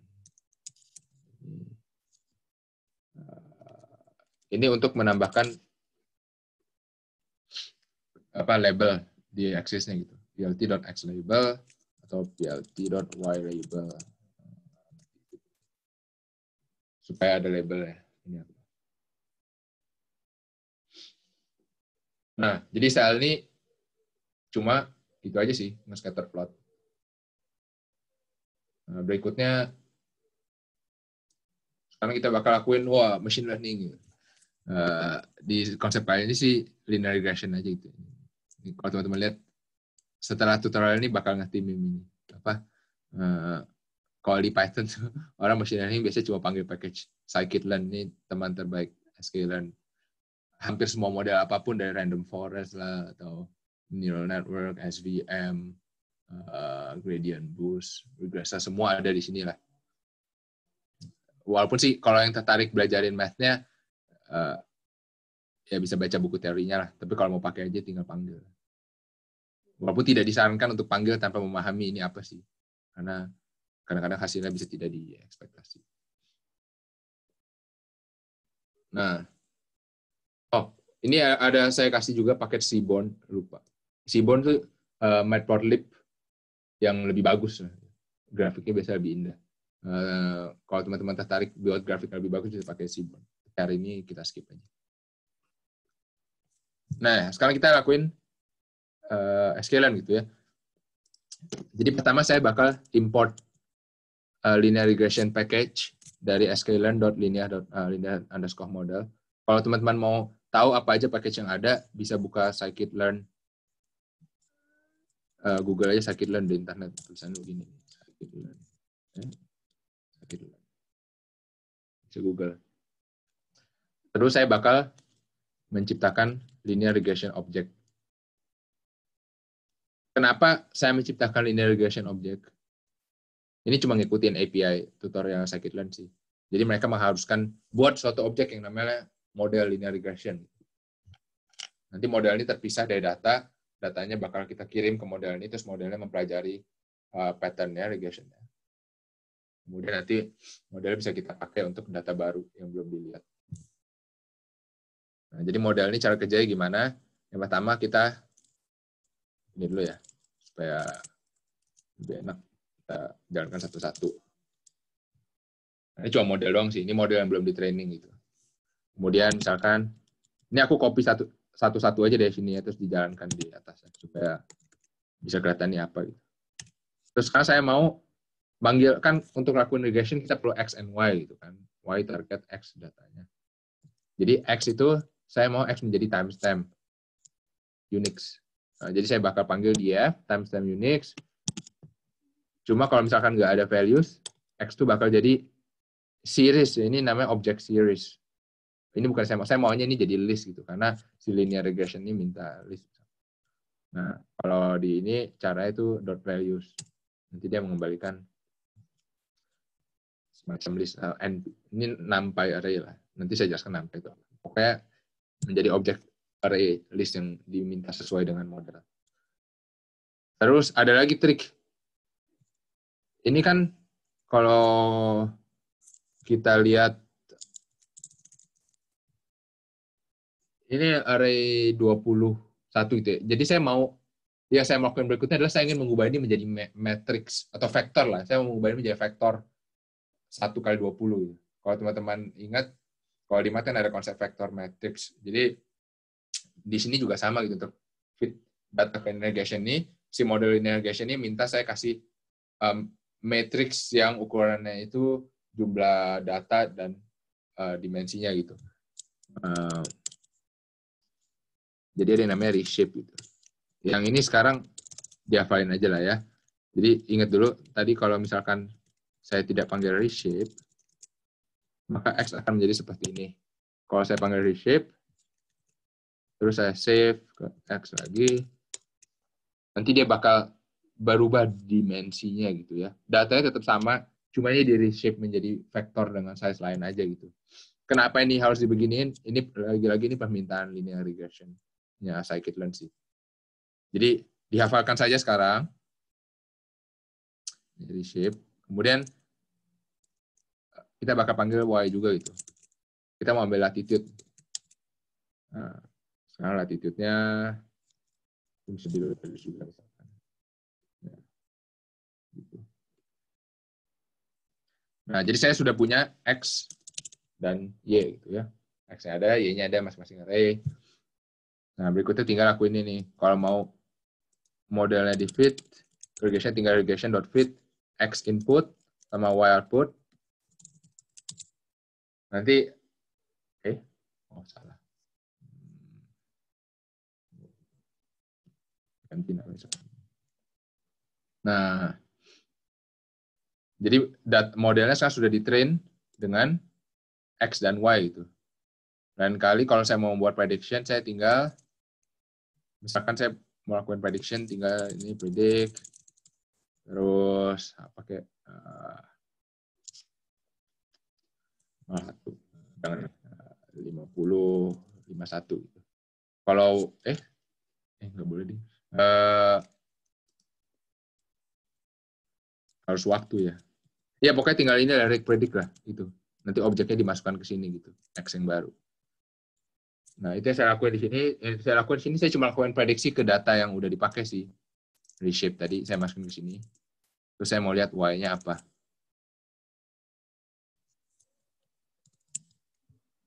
Nah, ini dapat prediksinya. Jadi kita bisa bandingin prediksi ini sama aslinya Y. Itu beda jauh nggak sih? Kalau teman-teman ingat kan, tadi Y itu, ini yang aslinya nih kita kumpulin. Ini hasil prediksi gitu kan.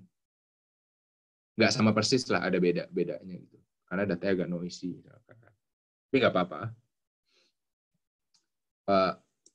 Sebelum lupa juga, biasa kalau di machine learning tuh train dan test set itu dipisahkan ya. Jadi misalkan model ini, fit ini mungkin dilakuin di dataset satu, tapi prediksinya dilakuin di dataset yang lain, jangan sama. Kalau nggak nanti jadi kayak curang gitu ya. Train dan overfitting, biasa ada konsep namanya overfitting. Overfitting. Kalau ada yang mau baca-baca. Nah, tapi di sini saya lakuin train dan test di dataset yang sama gitu, supaya lebih gampang aja. Nah, jadi kita udah punya Y prediksi, kita udah punya Y asli. Ini asli, ini prediksi. Nah, sekarang saya mau bandingkan asli dan prediksinya seperti apa. Jadi saya lakuin ini. Saya bakal scatter ini X df shape timestamp. Saya bakal ngeplot timestamp against Y asli dalam bentuk dots, dan di plot yang sama saya bakal ngeplot X dengan Y prediksi dalam bentuk line gitu ya. Masih jalan kan?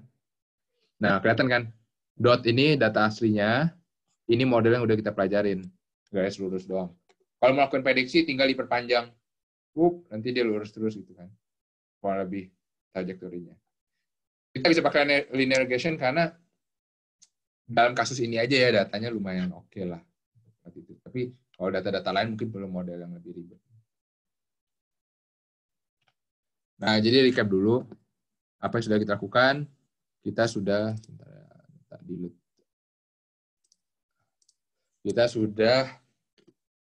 melakukan machine learning, linear regression untuk data yang simple. Kita sudah punya model, kita sudah punya parent.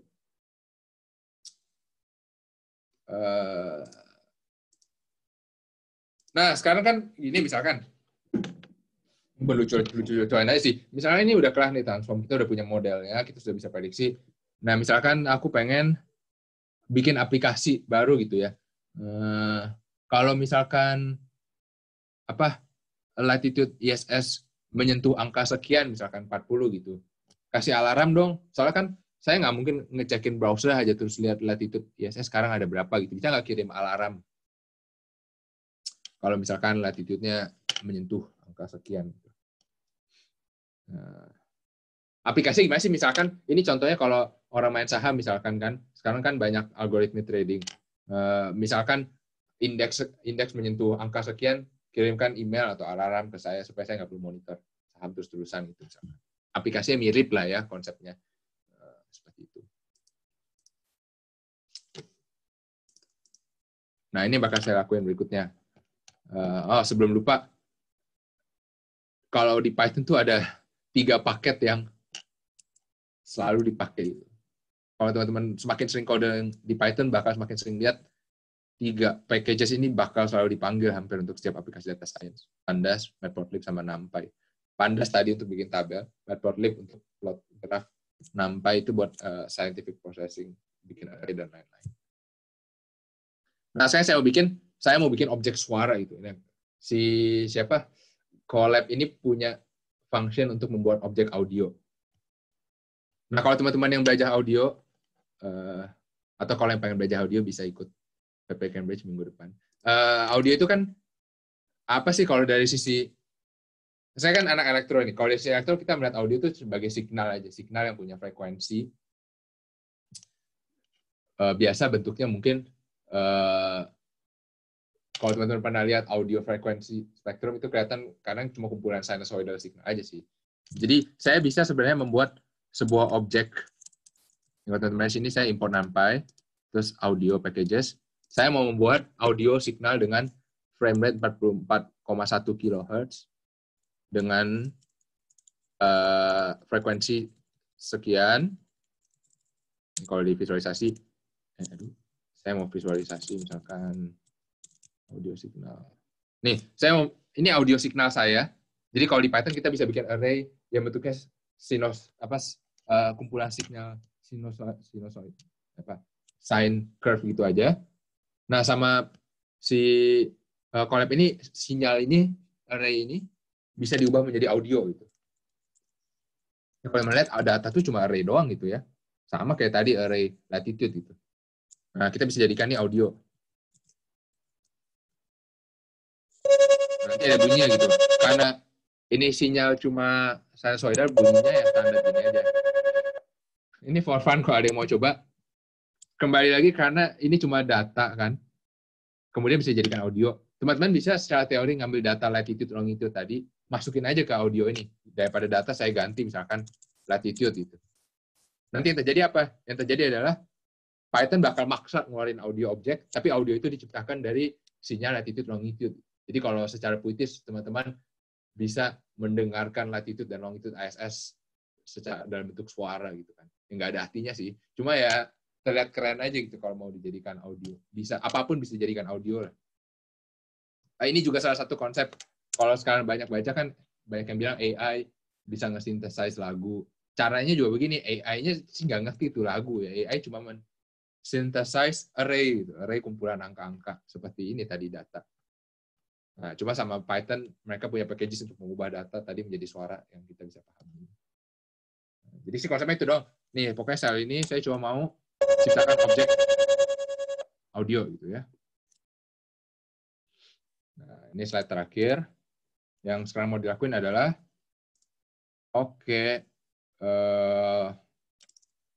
misalkan, mau lihat sekarang ISS ada di mana. Sekarang kan ISS ada di latitude -5, longitude 48 gitu ya. Nah, dia naik terus kan. Latitude-nya naik terus.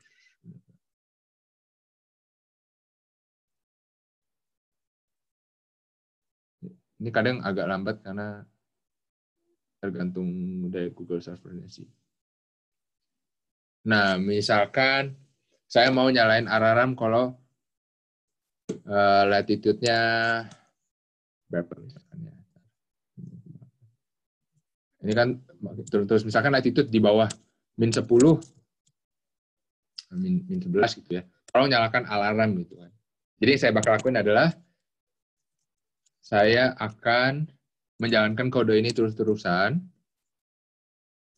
Sekarang kita pakai namanya while true. While true ini, while itu cara lain untuk nge-loop.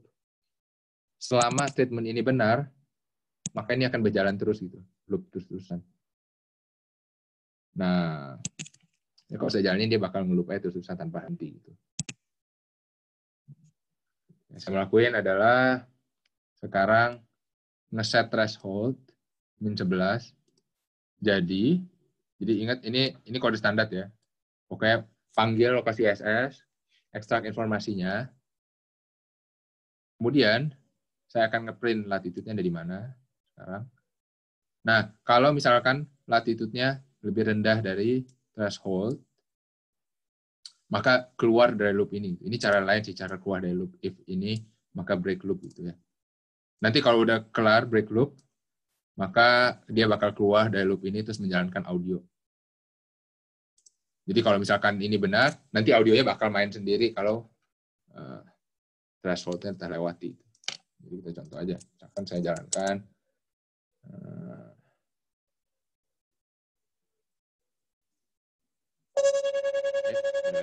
Salah. Misalnya 15 deh. Supaya lebih lama. Jadi sekarang latih itu masih jalan terus dah, daripada diliatin, dah kita diemin aja, nggak usah diliatin selama kode jalan terus. Nanti kalau tiba-tiba ada suara, artinya udah kelar gitu proses yang tadi. Ini biasa banyak dipakai kalau di cloud server, itu ada yang namanya cron job. Cron job tuh kayak kumpulan skrip yang biasa dijalankan pada jam tertentu, hari tertentu selama durasi tertentu untuk menjalankan proses-proses standar lah, mungkin ngecek kesehatan. Kalau di saya misalkan Vendaki, saya punya cron job untuk ngecek daily misalkan hourly yield watt dari sebuah solar panel itu berapa sekarang. Kan nggak mungkin saya ketik setiap detik cek. Jadi saya tulis script itu cron job untuk memonitor. Terus setiap saat kalau ada yang jelek misalkan tinggal email ke saya. Atau misalkan kalau di pabrik juga saya punya cron job untuk memonitor quality output misalkan dari sebuah line assembly. Kalau misalkan outputnya bunyi, artinya sudah kelar. Nah, berarti benar latitude sekarang udah min 15. Iya.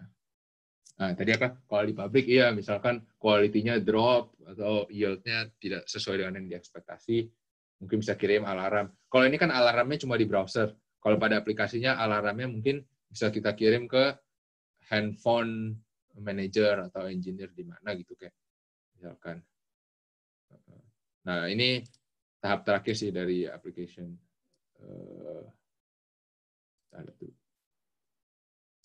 Ya, sebenarnya sih udah itu aja 2 slide terakhir, nanti saya cuma jelaskan kalau misalkan teman-teman mau coba hal-hal lain gimana caranya. Mungkin sekarang jawab pertanyaan dulu ya. Tadi kayak ada pertanyaan. Oke, aku yang ini ya. Boleh, Aku yang Kak. pertanyaannya. Tadi terakhir, ini ada yang belum dijawab. Kalau mau momogram dengan target Raspberry Pi, lebih enak coding di Colab dulu atau langsung? Dari Karyono.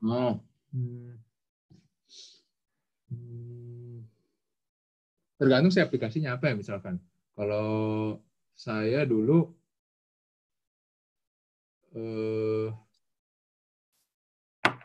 langsung karena begini doang sih. Kalau mau pakai Colab juga boleh kalau misalkan untuk visualisasi. Cuma Colab tuh begini, kalau Colab itu asumsinya packages yang kita butuhkan itu sudah terinstall, misalkan sampai tinggal import doang gitu ya. Pada prakteknya mungkin kalau kita start dengan sistem yang fresh, NumPy itu mungkin belum terinstall gitu di Raspberry Pi. Kalau Colab kan udah diinstal semua, jadi enak gitu. Jadi kadang-kadang kalau kita ambil kodenya, kita pindahin ke Raspberry Pi, nanti menemukan error gitu. Paket ini tidak terinstall, packages ini belum ada gitu. Jadi ya kalau mau pakai Colab, pastikan aja ada semua ini istilahnya packages yang dimau. Ini ada caranya deh kalau nggak salah nih.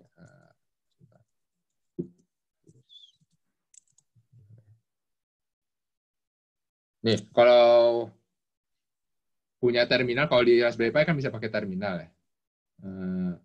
Klik ini aja pip freeze di terminalnya. Nanti dia bakal ngasih lihat packages apa aja yang Google Colab pakai. Nanti ini harus diinstal juga di Raspberry Pi-nya.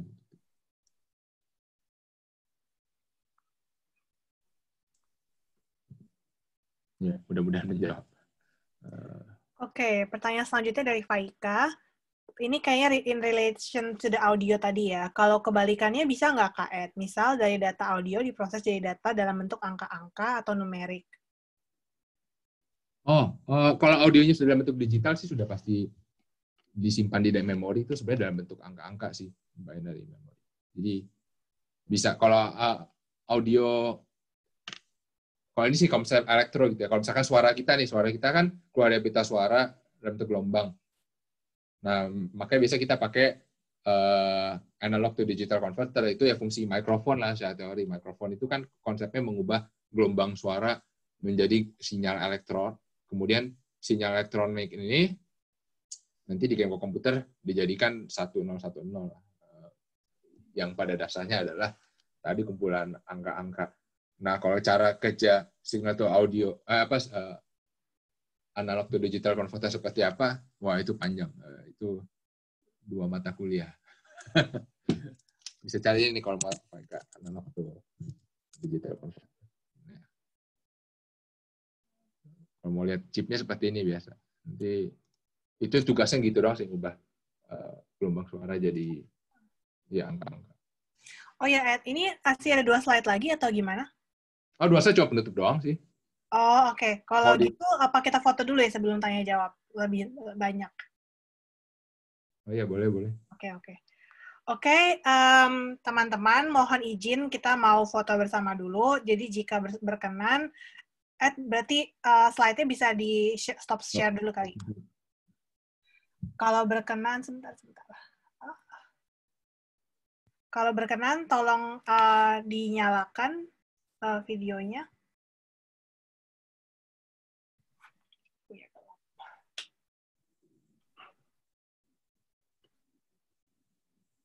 Oke, Faika. Oh, Faika udah siap. Oke, Mas. Yang lain gimana? Masih saya tunggu beberapa.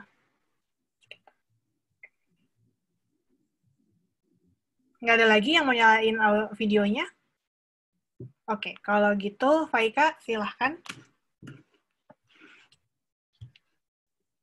Faika masih mute.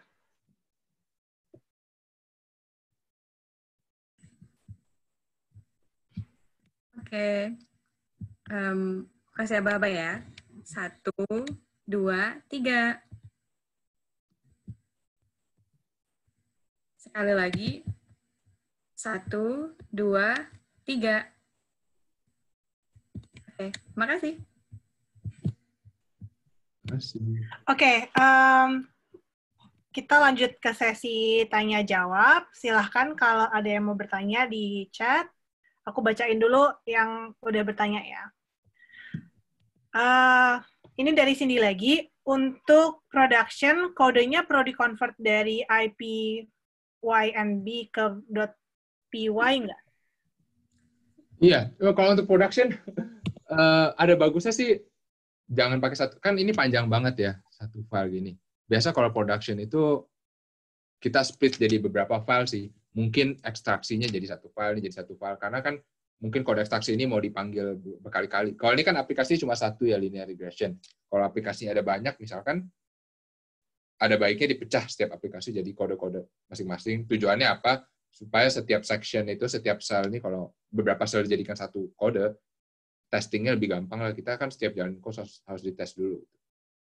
Jadi jawabannya, biasa kita pecah.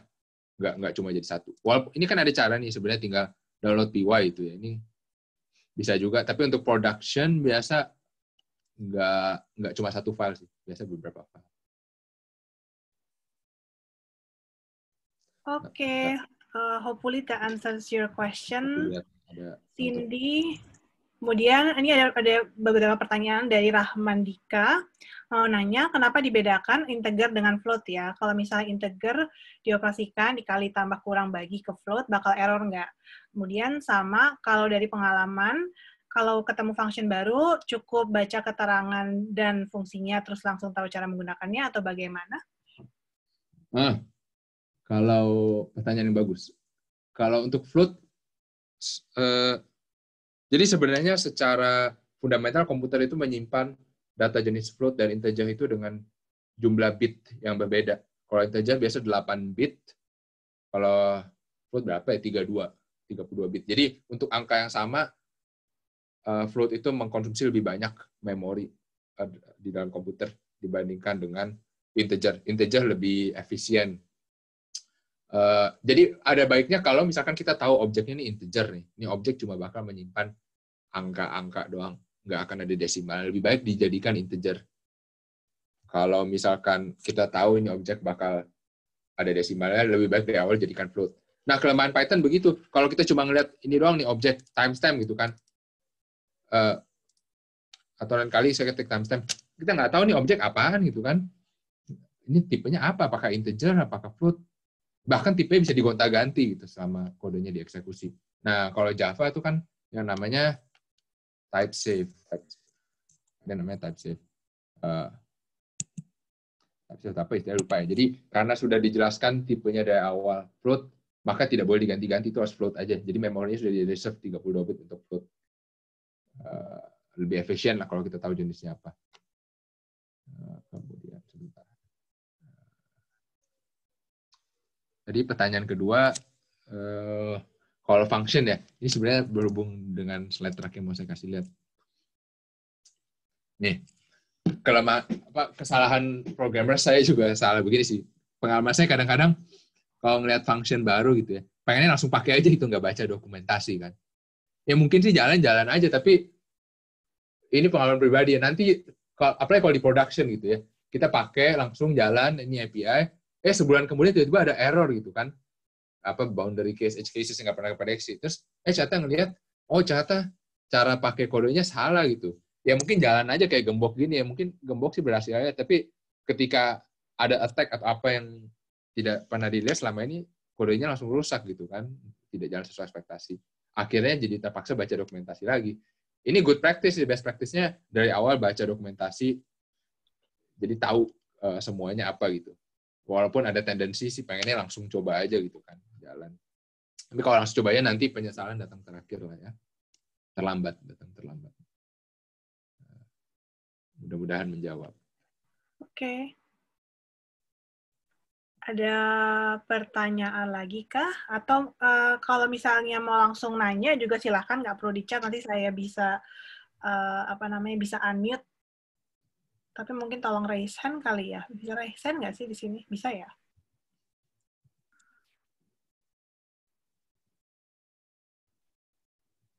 Mungkin sebelum lupa, teman-teman kalau misalkan mau pakai Jupyter Notebook di komputer lokal gitu ya, nggak pakai Google Colab, saya rekomendasi install ini sih, Anaconda Navigator. Navigator ini kayak kumpulan packages. Di dalamnya ada Jupyter, ada RStudio juga, ada IDE, Spider buat Python, tapi yang nggak dalam bentuk notebook dan lain-lain gitu. Ini biasa dipakai buat data scientist, analis yang mau mulai. Jadi semuanya ada. Ini bisa di-install di Windows sama Mac. Kayaknya Linux juga ada deh, kalau nggak salah. Ya. Anaconda Navigator.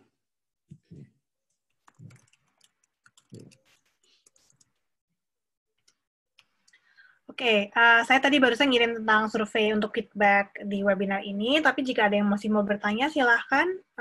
Kita masih ada waktu sampai jam 12. Oh ya, kalau nggak salah, minggu lalu ada pertanyaan, nggak tahu sih orangnya masih ikut di webinar ini apa enggak, ada yang nanya, Pak Ika ingat nggak yang dia nanya soal membandingkan R sama Python? Aku nggak ingat pertanyaannya. Itu pertanyaannya Cecilia. Kayaknya sih di awal aku lihat Cecilia, nggak tahu sekarang masih ada apa enggak. Oh, masih ada. Jadi pertanyaannya bedanya ggplot di R dengan matplotlib di Python. Aku nggak tahu sih Edward pernah pakai ggplot di R juga atau enggak. Cari ini deh kalau mau lihat meme matplotlib. Yang bakal tak muncul itu dibandingkan dengan R. Mana ya waktu itu? Nggak ketemu.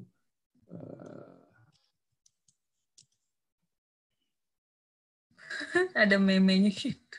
Ada lupa nanti deh, tak share. Ada yang persis ngebandingin ggplot sama apa. Kalau misalkan mungkin Cindy atau Kariska bisa lebih ngomong baik tentang R, atau mungkin pakai gue nggak pernah pakai R banget sih, cuma pernah nyoba. Tapi yang gue baca-baca sih R lebih bagus untuk beberapa plot. Dalam arti tadi misalkan mau ngeplot aja ya, kan harus satu-satu nih nambahin X label, tambahinnya satu-satu gitu. Matplotlib. Untuk beberapa hal sih lebih. Itu dari matplotlib hanya bisa seperti itu aja, seperti contoh ini, atau bisa dieksplor lebih lain, misalnya mau ganti apa gitu macam-macam. Bisa sih, bisa. Sebenarnya bisa jadiin begini juga nih. Ganti warna kan bisa nggak?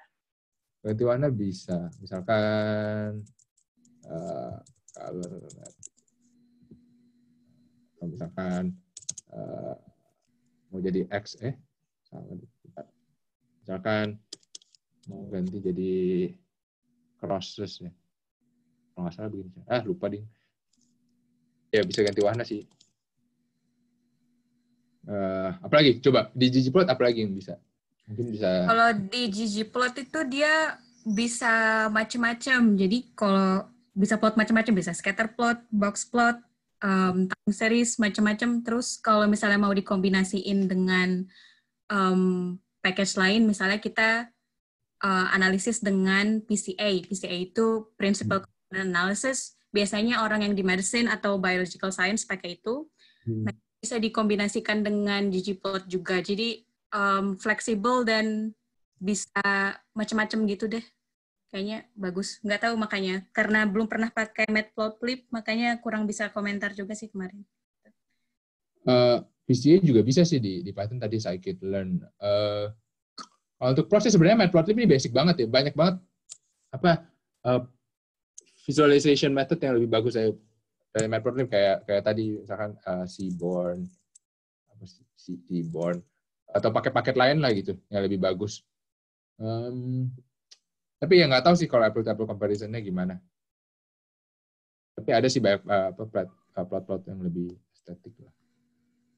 Ya mungkin untuk Cecilia, mudah-mudahan setelah presentasinya Edward dan presentasinya Mas Jamal kemarin bisa menjawab.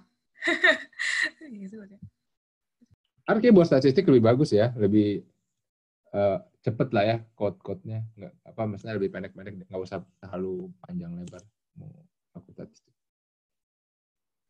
Oke, ini ada pertanyaan lagi dari Cindy. Jupyter Notebook bisa dijalanin di remote desktop nggak? Jadi kalau ada database yang cukup besar di suatu server, supaya tidak perlu upload-download data, langsung dijalankan di server database-nya. Bisa. Nah, sebentar. Ini juga tak promosi diri sendiri. Saya ada nulis blog tentang itu.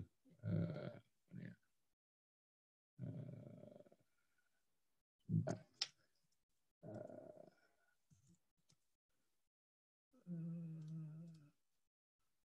Saya ada tulis blog tentang itu.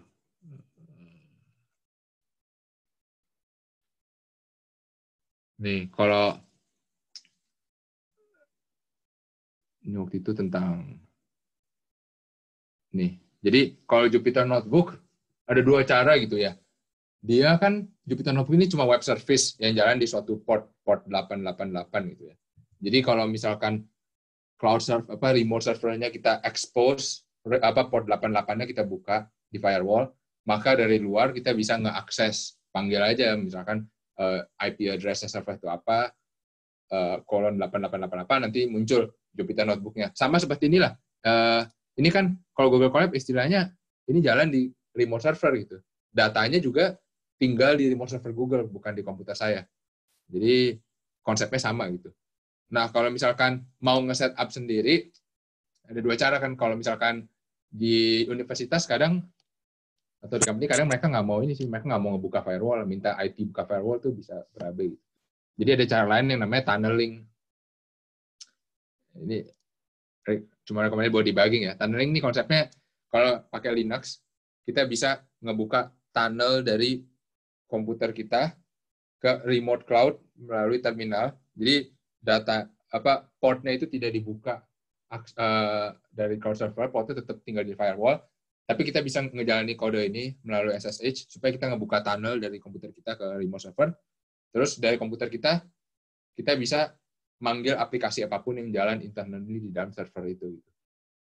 Jadi apa yang tadinya cuma localhost di remote server bisa kita akses dari luar, tapi aksesnya bukan melalui HTTP, aksesnya melalui tadi tunnel SSH. Kalau tertarik bisa lihat. Waktu itu saya sering pakai ini sih kalau untuk jalanin Jupyter Notebook di remote server, atau mungkin di komputer di kantor misalkan, terus dari rumah mau akses. Misalkan seperti itu. Oke, apakah ada pertanyaan? Apakah itu menjawab, Cindy? Kayaknya sudah menjawab sih ya. Oke, apakah ada pertanyaan lain? Kita masih ada waktu 9 menit. Jika masih ada yang, we still have pertanyaan yang ya penasaran dan sebagainya. Silahkan.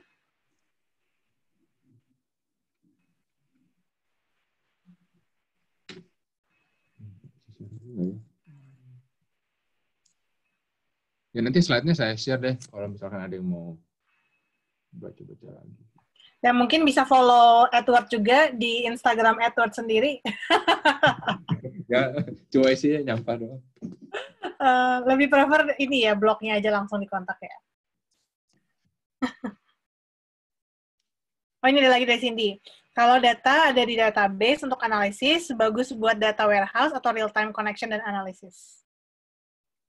Datanya database kayak SQL, NoSQL gitu ya. Tunggu, lebih bagus untuk apa tadi, Kariska? Lebih bagus buat data warehouse atau real-time connection dan analisis? Tergantung aplikasi sih ya. Kalau nggak tahu ini menjawab atau enggak. Kalau database kan tergantung juga ya. Ada macam-macam. Ada yang namanya in-memory database kayak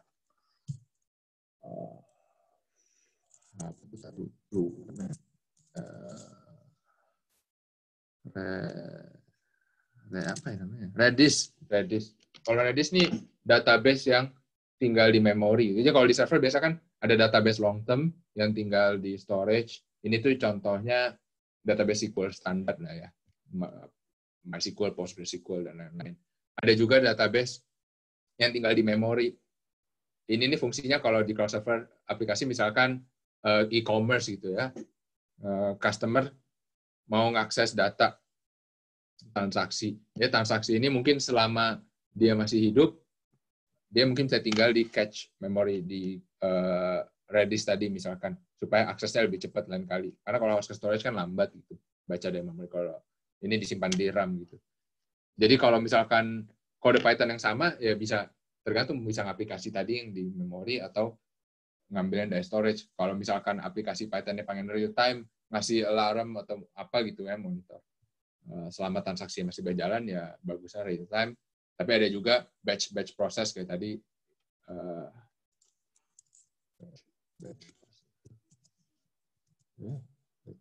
Namanya ini kalau mau batch proses. Kalau ini untuk biasa yang jalan secara offline sih untuk ngambil dari storage gitu biasa. Nah, jadi bisa dua-duanya sih, tergantung. Cindy, apakah sudah terjawab? Oke, sudah terjawab. We have about 6 minutes sebelum harus selesai. Apakah masih ada pertanyaan? Silahkan. Oke, kayaknya sudah tidak ada pertanyaan. Edward, mungkin ada sedikit closing statement dari Edward mengenai sesi kali ini. Kalau dari saya sih ya, yang pertama terima kasih sudah mau live coding bersama. Mudah-mudahan sessionnya membantu. Mungkin ini aplikasinya sangat simpel dan terlihat agak absurd. Gitu. Ngapain ngumpulin data SS? Cuma kurang lebih setiap proses ETL itu seperti ini sih. Kalau teman-teman lihat di production pun, ya mungkin aplikasi persisnya dipecah jadi berapa code. Ya. Tapi intinya jalannya seperti itu. Selalu ekstraksi, kemudian transformasi, kemudian di-load jadi aplikasi. Ya, kayak begitu. Mungkin setiap bagian lebih kompleks. Kalau teman-teman pengen belajar lebih lanjut, untuk data science sih mungkin bisa baca di dokumentasi atau lihat di Kaggle, kalau ada yang pernah dengar Kaggle. Kaggle ini buat kompetisi data science. Ini sih lebih, kalau mau meningkatkan skill di transformasi, mungkin tak tulis. Kalau mau meningkatkan skill di transformasi, mungkin bisa lihat di Kaggle, Python. Kalau mau extraction sih ya baca-baca tentang ini aja sih, biasa REST API, kalau datanya unstructured, web scraping,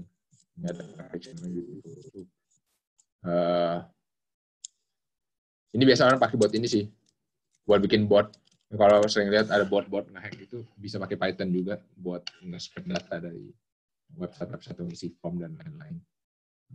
Di paling baca dokumentasi atau coba-coba bikin project sendiri. Kalau saya dulu belajar Python karena bikin website sendiri kan, bikin website sendiri juga sambil belajar programming language. Kalau ada target kan lebih tercapai lah biasa. Jadi ya begitu saja sih. Mudah-mudahan membantu. Oke, terima kasih Edward. Tadi emailnya Edward ada nggak ya di depan? Mungkin kalau ada yang butuh kontak Edward, ya atau you can always go to his blog or ini aja ya, email mana ya?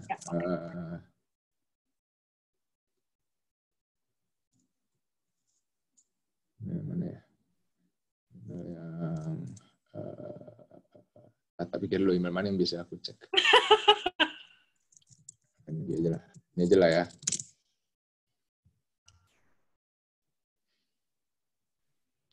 Oke, terima kasih semuanya. Nanti tolong isi survei yang saya copy lagi deh ke bawah. Tolong isi surveinya untuk feedback kami.